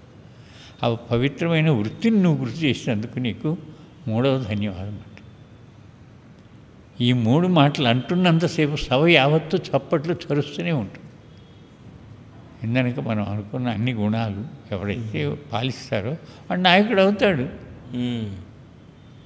అంటే వృత్తి పట్ల పవిత్రత, తల్లిదండ్రుల పట్ల పవిత్రత, సేవ పట్ల పవిత్రత, మధురంగా మాట్లాడడం, వినయంగా ఉండడం, విపరీత పరిస్థితిని అనుకూలంగా మలుచుకోవడం, అన్ని రకాల ఎవరు కాదంటాం. కాబట్టి అటువంటి సద్గుణ సంపన్నులే నాయకులు అవుతారు. లేకపోతే కొద్ది రోజులు డిక్టేటర్ అవుతాడు, ఆ తర్వాత సో మీరు చెప్పిన నాయకుడు అంటే ఇప్పుడు మీరు చెప్పారు ఒక నాయకుడికి ఎట్లాంటి వ్యక్తిత్వం ఉండాలి అని చెప్పేసి, అట్లాంటి నాయకులు బీజేపీలో ఎంతమంది ఉన్నారు? అంటే దరిదాపు అలా ఉన్న వాళ్ళే ముందుకు రాగలుగుతున్నారు. ఓకే, అలా లేనివాడు ఫెయిల్ అవుతాడు. ఓకే, బీజేపీ పార్టీ గొప్పతనం కాదు, బీజేపీ సిద్ధాంతం ఎప్పుడు గొప్పగానే ఉంటుంది. ఓకే, దానికి అనుగుణమైన వ్యక్తిత్వం సంపాదించుకున్నప్పుడు మాత్రమే ఆ వ్యవస్థ గౌరవంగా ఉంటుంది, తాను వ్యక్తి కూడా గౌరవంగా ఉంటుంది. ఓకే, ఆ వ్యవస్థకు అనుగుణమైన గుణాలు మన దగ్గర లేనప్పుడు వ్యవస్థ చెడిపోతుంది, తాను చెడిపోతుంది. ఓకే, అంటే ఈ 3 సార్లు బీజేపీ అధికారంలోకి రావడానికి కారణం మోడీ గారా, బీజేపీ పార్టీయా? ఎప్పుడైనా పార్టీయే. వ్యక్తి ఉంటాడు, వ్యక్తి యొక్క కాంట్రిబ్యూషన్ ఎప్పుడూ ఉంటుంది. కానీ పార్టీ అంటే ఎంత గొప్పవాడైనా ఒక్కడేం చేయలేడు కదా. వ్యవస్థ ఏమో శాశ్వతమైంది, వ్యక్తి అనేవాడు తాత్కాలిక. ఎల్లకాలం ఒక మనిషి ఉండలేడు కదా, అవును, పర్మనెంట్ కాదు మనిషి. కానీ వ్యవస్థ పర్మనెంట్. కాబట్టి అందరు కలిసి వ్యవస్థను శక్తివంతం చేసుకోవడం కోసం ప్రయత్నం జరిగాయి. ఓకే. ఒక్కొక్క సమయంలో ఆ సీటు మీద కూర్చున్నప్పుడు యోగ్యమైన వ్యక్తిని యోగ్యమైన సీట్లో కూర్చోబెట్టడం అది ఒక గొప్ప విషయం. ఓకే. అలా కూర్చోబెట్టగలిగారు. ఇవాళ అది విజయవంతంగా ముందుకు పోతుంది. వాళ్ళ ప్రపంచంలో ఎక్కడికి పోయినా ఆయన స్వాగతిస్తుందంటే నా 135 కోట్ల వ్యవస్థ అంటూ ఉంటాడు ఆయన. ఎప్పుడు ఆయన నా వల్ల అని ఒక్కసారి కూడా మాట్లాడలేదు. నా సమాజం యొక్క కీర్తి ప్రతిష్టలు ఇందులో ఉన్నాయని చెప్తూనే ఉంటాడు. ఓకే. సో ఈ 5 సంవత్సరాలు మొత్తం మోడీ గారే ప్రధానిగా ఉంటారా? మధ్యలో 2.5 years తర్వాత ఏమైనా చేంజ్ చేసే ఆలోచన ఏమైనా ఉందా? అవన్నీ ఆ పార్టీలు ఇప్పుడు ఈ 40 సంవత్సరాల్లో ఒక సంస్థ సంబంధించిన వాళ్ళు ఇంకో సంస్థల గురించి ఆలోచనలు చేయడం అది సరిగా ఉండదు. ఓకే. ఎందుకంటే ప్రతి సంస్థకు ఒక టోలీ తయారవుతుంది, అంటే ఒక టీం జట్టు ఉంటుంది, వాళ్ళు ఆలోచిస్తారు. ఓకే. ఇది ముందుకు సాగాలి, ఇంకా విజయవంతంగా ఉండాలంటే ఎవరున్నారు, ఏం చేద్దాం, ఎలా చేద్దాం అని ఆలోచిస్తారు. మా అందరినీ అవసరమైతే సలహాలు అడుగుతారు, అంతే. మొత్తం మీద ఫైనల్ చేయవలసింది ఆ వ్యవస్థ. ఆ బీజేపీలో ఉన్న టీం ఏదైతే వాళ్ళ కేంద్రంలో ఉందో వాళ్ళు కూర్చొని రచన చేస్తారు, ఆలోచిస్తారు. ఓకే. మోడీ గారిని మీరు ఎన్నిసార్లు కలిశారు? అనేక సార్లు. అంటే ఆయన చీఫ్ మినిస్టర్గా ఉన్నంత వరకు ప్రచారక ఆయన, నేను ప్రచారక, నాకన్నా చిన్నవాడే. ఓకే. కాబట్టి ప్రచారకులు అందరు కూడా మేము 6 నెలలకు ఒకసారి 5 రోజుల పాటు కలిసి ఉంటాం. ఓకే. అందరూ అంటే అందరంటే దేశం మొత్తం మీద 3,500 ప్రచారకులు ఉంటారు. అందరు కాదు. ఓకే. ఒక్కొక్క సంస్థకి సెంట్రల్ టోలీ అని ఉంటుంది, సెంట్రల్ జట్టు. ఓకే. కనీసం 10-12 మంది ఉంటారు. ఓకే. అంటే ఈ 40 × 10 400 మంది. ఈ 400 మంది 6 నెలలకు ఒకసారి కలుస్తారు. ఓకే. కలిసి 5 రోజులు ఉంటారు. గడిచిన 6 నెలల్లో ఏం జరిగింది సమీక్ష చేస్తారు, రాబోయే 6 నెలలకి యోజన చేసుకొని ముందుకు పోతారు. అది పద్ధతి. ఓకే. అట్లా సాగుతుంది. ఇప్పుడు కుంభమేళా కూడా బహుశా మీరు వినుండొచ్చు. భారతదేశాన్ని 4 భాగాలుగా శంకరాచార్య తయారు చేసి ఆమ్నాయ పీఠాలు అని పెట్టారు. అంటే దక్షిణానికి శృంగేరి, ఉత్తరానికి బదరి, తూర్పుకు పూరి, పశ్చిమానికి ద్వారక. ఓకే. ఇవి ఆమ్నాయ పీఠాలు అంటారు. అంటే దక్షిణాదిన ఏ సమస్య వచ్చినా శృంగేరి చెప్పిందే సమాధానం. ఓకే. ఆయన ఫైనల్. అట్లాగే ఉత్తరానికి బదరి, ఆయన ఏం చెప్తే అది. అట్లా ఈ 4 ఆమ్నాయ పీఠాలు కుంభమేళా 12 ఏళ్ళకు ఒకసారి ప్రయాగలో కలుస్తారు. ఓకే. గడిచిన 12 ఏళ్ళలో ఏం జరిగింది సమీక్ష చేస్తారు, రాబోయే 12 ఏళ్ళకి మార్గదర్శనం చేసి పంపిస్తారు. ఇది మామూలు మన యొక్క వ్యవస్థ. హిందూ సమాజానికి ఆ వ్యవస్థను ఆయన రూపొందించి వెళ్ళాడు.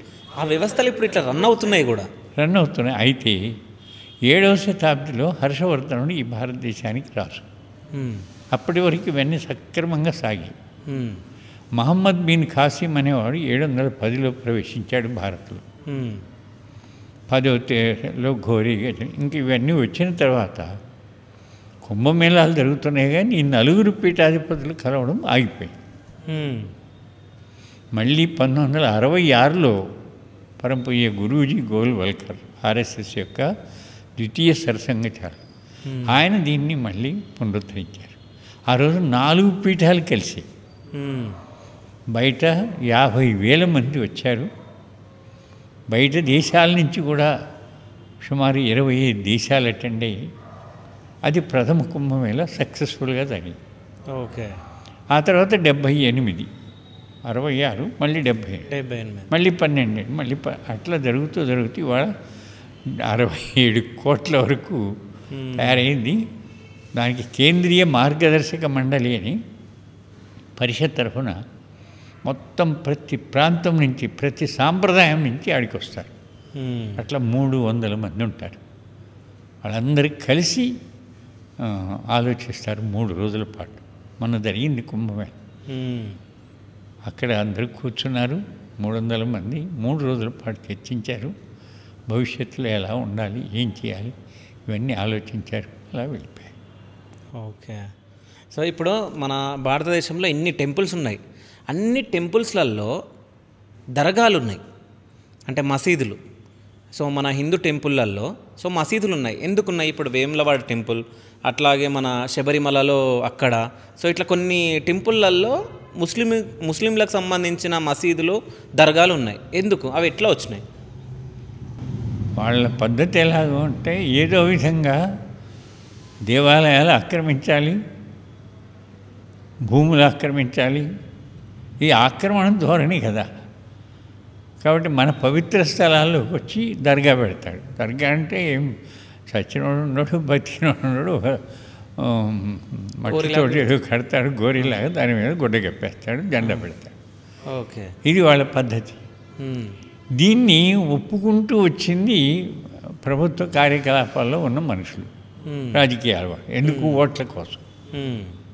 ఆ ఓట్ల కోసం కకృతిపడి ఇవన్నిటిని ఆలోచిస్తూ వచ్చింది. ఓకే. వాస్తవంగా సంబంధం లేదు. ఇప్పుడు నీకు మసీదు ఉంది, నువ్వెవరు కాదన్నారు? ఇవాళ ఈ దేవాలయంలో వచ్చి దర్గా కట్టాల్సిన గట్టి ఎందుకు పట్టింది నీకు? అంటే అసహజమైన పరిస్థితి కదా. కానీ దాన్ని పోషిస్తున్న రాజకీయ నాయకులు. అది వాళ్ళ అనవసరంగా, అంటే ఇన్నేళ్ల నుంచి అలా సాగింది కాబట్టి సాగుతూ వచ్చింది. ఓకే. అంతే. ఇవాళ విజయవాడ రోడ్డుకు వెయిడింగ్ చేయడానికి అడ్డం వచ్చాయని 42 దేవాలయాలు పడగొట్టారు. కనకదుర్గ టెంపుల్ దిగంగానే పెద్ద పార్క్ లాగా ఉండేది, అంటే మంచి చెట్లు అవన్నీ. అది మొత్తం మరి ముస్లింలు దర్గా పెట్టారు. దర్గా ఏం పెట్టారు? అసలు వాస్తవంగా అడ్డంగా ఉండేది ఆ దర్గా. ముట్టుకోలేకపోయారు. ఏమిటి? రాజకీయ నాయకులు. కానీ ఎందుకు భయం పడుతున్నారు? అంటే ప్రభుత్వాలు భయం పడుతున్నాయి. ఓట్లు. ఓకే. అంతే.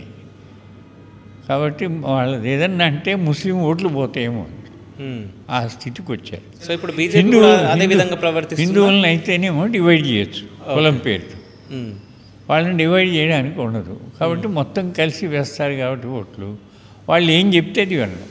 ఆ రకమైన స్థితికి వచ్చారు. అంటే బీజేపీ కూడా అదే విధంగా ప్రవర్తిస్తుందా అంటున్నా. కానీ అందుకే ఇప్పుడు అటువంటి స్థాయిని నెమ్మదిగా మార్చాల్సి వస్తుంది. ఏది కూడా సడన్గా చేయడం అనేది సమాజ హితంగా ఉండదు. వాళ్ళకే చెప్తారు నెమ్మదిగా, నాన్న నీకు కావాల్సిన చోటు ఇప్పుడు రామజన్మభూమిలో అలా చెప్పి దూరంగా వాళ్ళకి కావాల్సిన స్థలం ఇచ్చాం, పోండి మీరు చక్కగా కట్టుకోండి, మీకేం అడ్డం లేదు. ఇప్పుడు ఘంటానాదం చేస్తే మాకు ఇబ్బంది వస్తుందని వరంగల్లో చంపేశారు ఆ అయ్యప్ప పూజారి. కాబట్టి మీకెందుకు ఆ ఘంటానాదం? వాళ్ళని కొట్టుకొని మీరు దూరంగానే పెట్టుకోండి. వాళ్ళ దాంట్లో ఇరుక్కోవడం ఎందుకు? ఆ దేవాలయం ఎప్పుడు పుట్టింది, మీరు ఎప్పుడు కట్టారు? ఎందుకు? ఇప్పుడంటే మధుర స్పష్టంగా కనపడుతుంది, అక్కడ దేవాలయము, కృష్ణుడు పూజ. అక్కడెందుకు కట్టాలి దర్గా? అలాగే కాశీ ఇవాళ స్పష్టంగా దేవాలయాన్ని పడగొట్టిన ఆ గుమ్మస్సులు అవన్నీ కనపడుతున్నాయి కదా. ఎందుకని? నువ్వు మానవతా దృష్టితో నిజంగా నువ్వు శాంతిని, సుఖాన్ని సమాజానికి అందించాలంటే నువ్వు సరైన స్థలం నువ్వు కావాలంటే అడుగు. ప్రభుత్వం నీవు చెప్పినట్టు వింటుంది కదా, అడుగు ఎంత కావాలో ఏ విధంగా కట్టిస్తామంటున్నారు కదా. మన వాళ్ళు కూడా అది చెప్పారు రామజన్మభూమి అప్పుడు. నీకు ఎంత దూరానికి కావాలో చెప్పు, ఈ గంటనాదా వినకుండా దూరంగా చక్కగా కట్టుకోండి, దానికి ఎంత కావాలంటే కంట్రిబ్యూట్ చేస్తామని కూడా చెప్పారు. మనం ఎప్పుడు అట్లా ద్వేషభావన మన దగ్గర లేదు కదా. సో పవన్ కళ్యాణ్ గారు ఈ మధ్య కొన్ని సనాతన ధర్మం కోసం కొన్ని కార్యక్రమాలు చేస్తున్నారు. సో వాటిని చూస్తే మీకు ఏమనిపిస్తుంది? ఒక్కటే అంటే మంచి మనసుతో, కమిట్మెంట్తో, సమర్పణాభావంతో ఎవరు ఏం చేసినా మనం స్వాగతిస్తాం, అందుకు సమస్య లేదు. కానీ అది కేవలం రాజకీయ ప్రయోజనం అనేటువంటి వైపుకి రాకూడదు అనేది మనం కోరుకునే విషయం. వాళ్ళు నిజంగా అంత మానసికంగా సమర్పితమై ఉంటే ఇప్పుడు ఎట్లయితే నరేంద్ర మోడీ ఆయన ఎక్కడ వెళ్ళినా అక్కడ పురాతన దేవాలయాలు పురాతన వ్యవస్థ మొత్తాన్ని గౌరవిస్తూ వెళ్తున్నారు. వారు కూడా అట్లా చేస్తూ వెళ్ళారనుకో, వారు చెప్పే మాటకి కట్టుబడి ఉన్నారని చెప్పి సమాజం అభినందిస్తుంది, సమస్య లేదు. అది తాత్కాలికం కాకూడదు, అది మనం కోరేది. ఓకే, ప్రజెంట్ ఇప్పుడున్న రాజకీయాలను చూస్తుంటే మీకు ఏమనిపిస్తుంది? అదే మార్పు రావాలి. ఎట్లాంటి మార్పు? ఇప్పుడు చేస్తున్నారు కదా, ఒకటేమో ఇది జమిలీ ఎలక్షన్స్ వాటి విషయం కూడా ప్లాన్ చేస్తున్నారు. ఓకే, ఎందుకంటే కొన్ని లక్షల కోట్లు వేస్ట్ అయిపోతున్నాయి ఎన్నికల పేరుతో. ఎప్పుడు ఏదో ఒక ప్రాంతంలో ఎన్నికలు, దాని మీద గోల, తిట్లు, దీవెనలు, ఇవన్నీ అలాంటివి చేస్తున్నారు ఒకటి. అలాగే కామన్ సివిల్ కోడ్ తీసుకొస్తున్నారు. కాబట్టి అందరం ఒకటిగా బతుకుదాం, ఒకే ఆలోచనతో ఉంది. ఒకే భూమి, ఒకే రాజ్యాంగం, ఒకే ప్రజ, ఒకే కుటుంబంగా బతుకుదాం అని చెప్పి అది కూడా ఆలోచిస్తున్నారు. కాబట్టి ప్రస్తుతం ఉన్నటువంటి కేంద్రీయ రాజకీయ వ్యవస్థ ఏదైతే ఉందో అందరినీ కలిసిమెలిసి జీవించడానికి కావాల్సిన పద్ధతులు ఆలోచిస్తున్నారు. మరి అటువంటి వ్యవస్థను గౌరవించే పద్ధతిలో వాళ్ళు కూడా ఎప్పుడైనా అడుగుతున్నారు ప్రజల్ని, ఇట్లా పెట్టబోతున్నాం, మీ ఆలోచన చెప్పండి. చక్కని సమర్థన దొరుకుతోంది. కాబట్టి ప్రజలు కూడా కదలాలి అటువైపు ఆలోచన. అది కదిలినాడు సులభం అవుతుంది వాళ్ళు ఏదైనా ఒక యాక్షన్ తీసుకోవడానికి. కాబట్టి రాజకీయము ప్రజలు వేరు కాదు, by the people, of the people, for the people అన్నట్టుగా. కాబట్టి ప్రజల యొక్క స్వభావానికి అనుగుణంగా రాజ్యాంగానికి అనుగుణంగా ప్రజల స్వభావం, అది ఒకనాటి పరిస్థితి జరిగింది. ఇవాళ కూడా అదే జరగాలి. కానీ ప్రజల యొక్క ఆలోచన అంటే కాలానికి అనుగుణంగా వచ్చే మార్పుల ఆధారంగా కూడా తీసుకొని ఈ రోజున్న పరిస్థితుల్లో సుఖశాంతులతో సమాజం ఉండాలంటే ఏం చేయాలి, ఎలా ఉండాలి, అది ఆలోచిస్తున్నారు. అది విజయవంతం అవుతుందని మన విశ్వాసం. ఓకే, మీరు విహెచ్పిలోకి ఎందుకు రావాల్సి వచ్చింది, ఎందుకు వచ్చారు? అంటే నేను ఒక స్వయం సేవక ఆర్ఎస్ఎస్లో ప్రవేశించాను. ఎప్పుడు నాకు ఇప్పుడు 80 ఏళ్ళు వయసు. ఓకే, 70 ఏళ్ల కిందట అంటే నా 10వ ఏట ఈ ఆర్ఎస్ఎస్ మా ఊళ్ళో జరుగుతూ ఉండేది. అంటే ఆటలు పాటలతో దానికి దగ్గరగా వెళ్ళాం. 20 ఏళ్ళు రాగానే విషయం కొంచెం అర్థమై, మరి దేశ పరిస్థితి ఇట్లా ఉంది, దీనికి అంకితం అయితే దేశాన్ని బాగు చేసుకుందాం. అంటే మానవ జన్మ 84 లక్షల జీవరాశుల్లో ఆత్మనో మోక్షార్థం జగత్ హితాయచ అంటారు. మానవ జన్మలో ప్రవేశించిన ఆత్మ యొక్క మోక్షం సమాజ కళ్యాణం దాంట్లో ఉంది. అందుకోసం అటువంటి సిద్ధాంతం, అటువంటి ఆదర్శం ఎందుకు మనం జీవించకూడదు? సో కంటిన్యూ అవుతూ వచ్చాం. అందుకనే మొన్న ఒక ఆయన అడిగాడు, ఏమండి మీరు 60 ఏళ్ళుగా పనిచేస్తున్నారు దీంట్లో, మీకేమి ఇస్తారు సార్ అన్నాడు. మీ ఇంట్లో పనిచేస్తే నీకేమి ఇస్తారన్నా. ఇంట్లో పనిచేస్తే ఇచ్చేదేముంది, ఇల్లు అన్నాడు. నీ ఇల్లు 4 గోడలతో ఉంటుంది, నా ఇల్లు విశాల భారతదేశం. కాబట్టి ఏం అడగమంటావు, ఏం తీసుకోమంటావు అన్న. ఏమో సార్ మీ భాష నాకు అర్థం కాలేదన్న. అంటే మనస్సు విశాలం చేయనప్పుడు 4 గోడలు 4 మనుషులే.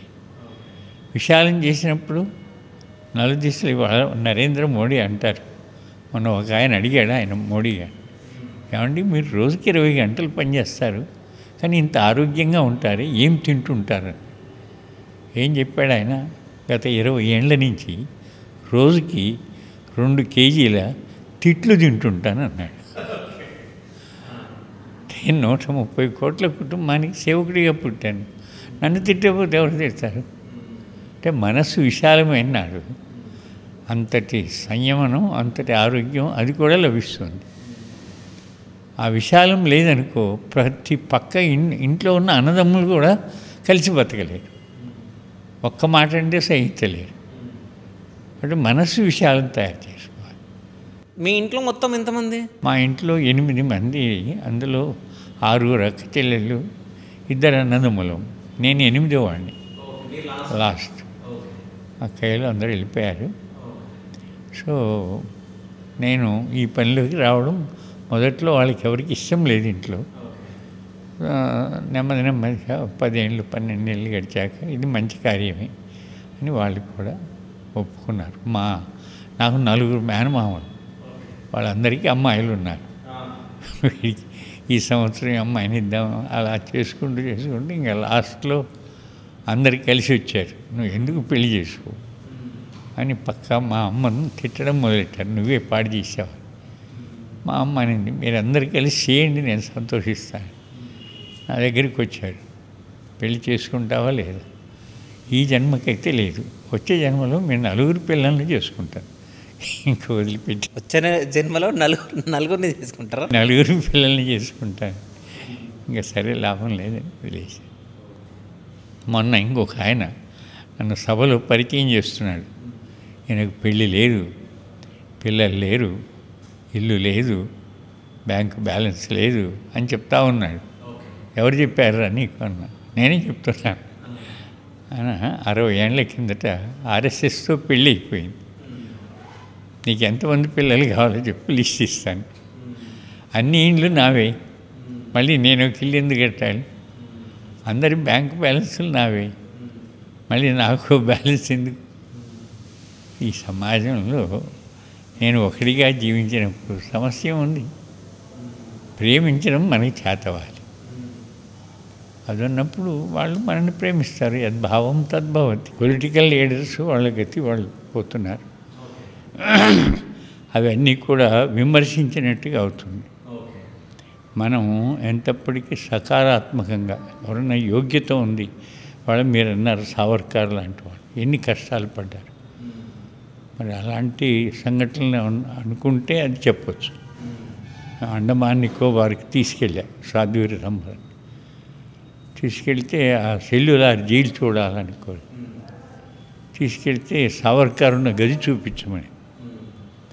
ఎలా 8 అడుగుల పొడుగు, 6 అడుగుల వెడల్పు, ఇనుప కడ్డీల తలుపు, లోపల 2 గిన్నెలు. ఎందుకు ఈ 2 గిన్నెలని అడిగాను.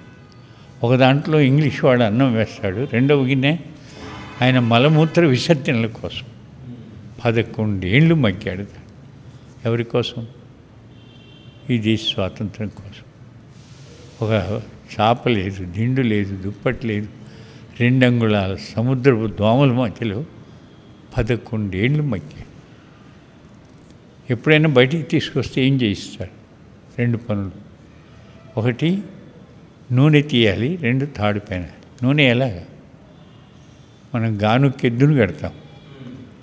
ఆ గానుకి ఈ మహాపురుషులను కట్టి బారిస్టర్లు, ఐఏఎస్లు, ఐపీఎస్లు వాళ్ళకు టార్గెట్ ఇస్తాడు. ఇంతసేపట్లో ఇంత నూనె తీయలేకపోతే అలా ఇనుప చట్టంలో నిలబెట్టి ఇనుప కడ్డీలతో 50 దెబ్బలు 100 దెబ్బలు గొడ్డును కొట్టినట్టు కొడతారు. ఇవన్నీ భరించాలి. ఎవరి కోసం? దేశ స్వాతంత్రాన్ని. ఆయన గదికి ఎదురుగానే ఉరికంబాలు. ఈ ఉరికంబాలకు దగ్గరగా ఆయన గది ఎందుకు పెట్టారు? ఎవరైతే ఇంగ్లీష్ వాడి మాట వినరు, ఉరి తీస్తూ ఉంటే అది చూసి మనోబలం దుర్బలమై ఇంగ్లీష్ వాడికి లొంగిపోతారు. మరి ఆయన ఏం చేసేవాడు? ఎవరినైతే ఉరి తీయడానికి తెస్తాడో వాడి మనోబలం దుర్బలం కాకుండా ఉన్న గదిలో నుంచి వందే మాతరం భారత్ మాతాకి అని గట్టిగా అరిచేవారు. ఇవన్నీ చూస్తూ వింటూ రితంబర గదిలోనే కూర్చొని ఏడవడం మొదలెట్టింది. అక్కడున్న గైడ్ అడిగాడు, ఎందుకు ఏడుస్తున్నావు?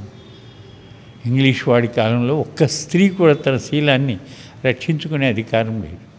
అంటే ఏ అమ్మాయిని పంపమంటే వాడి దగ్గరికి పంపాలి, లేకపోతే తల్లిదండ్రులను ఫైర్ చేసి పారేసి అమ్మాయిని తీసుకొస్తారు.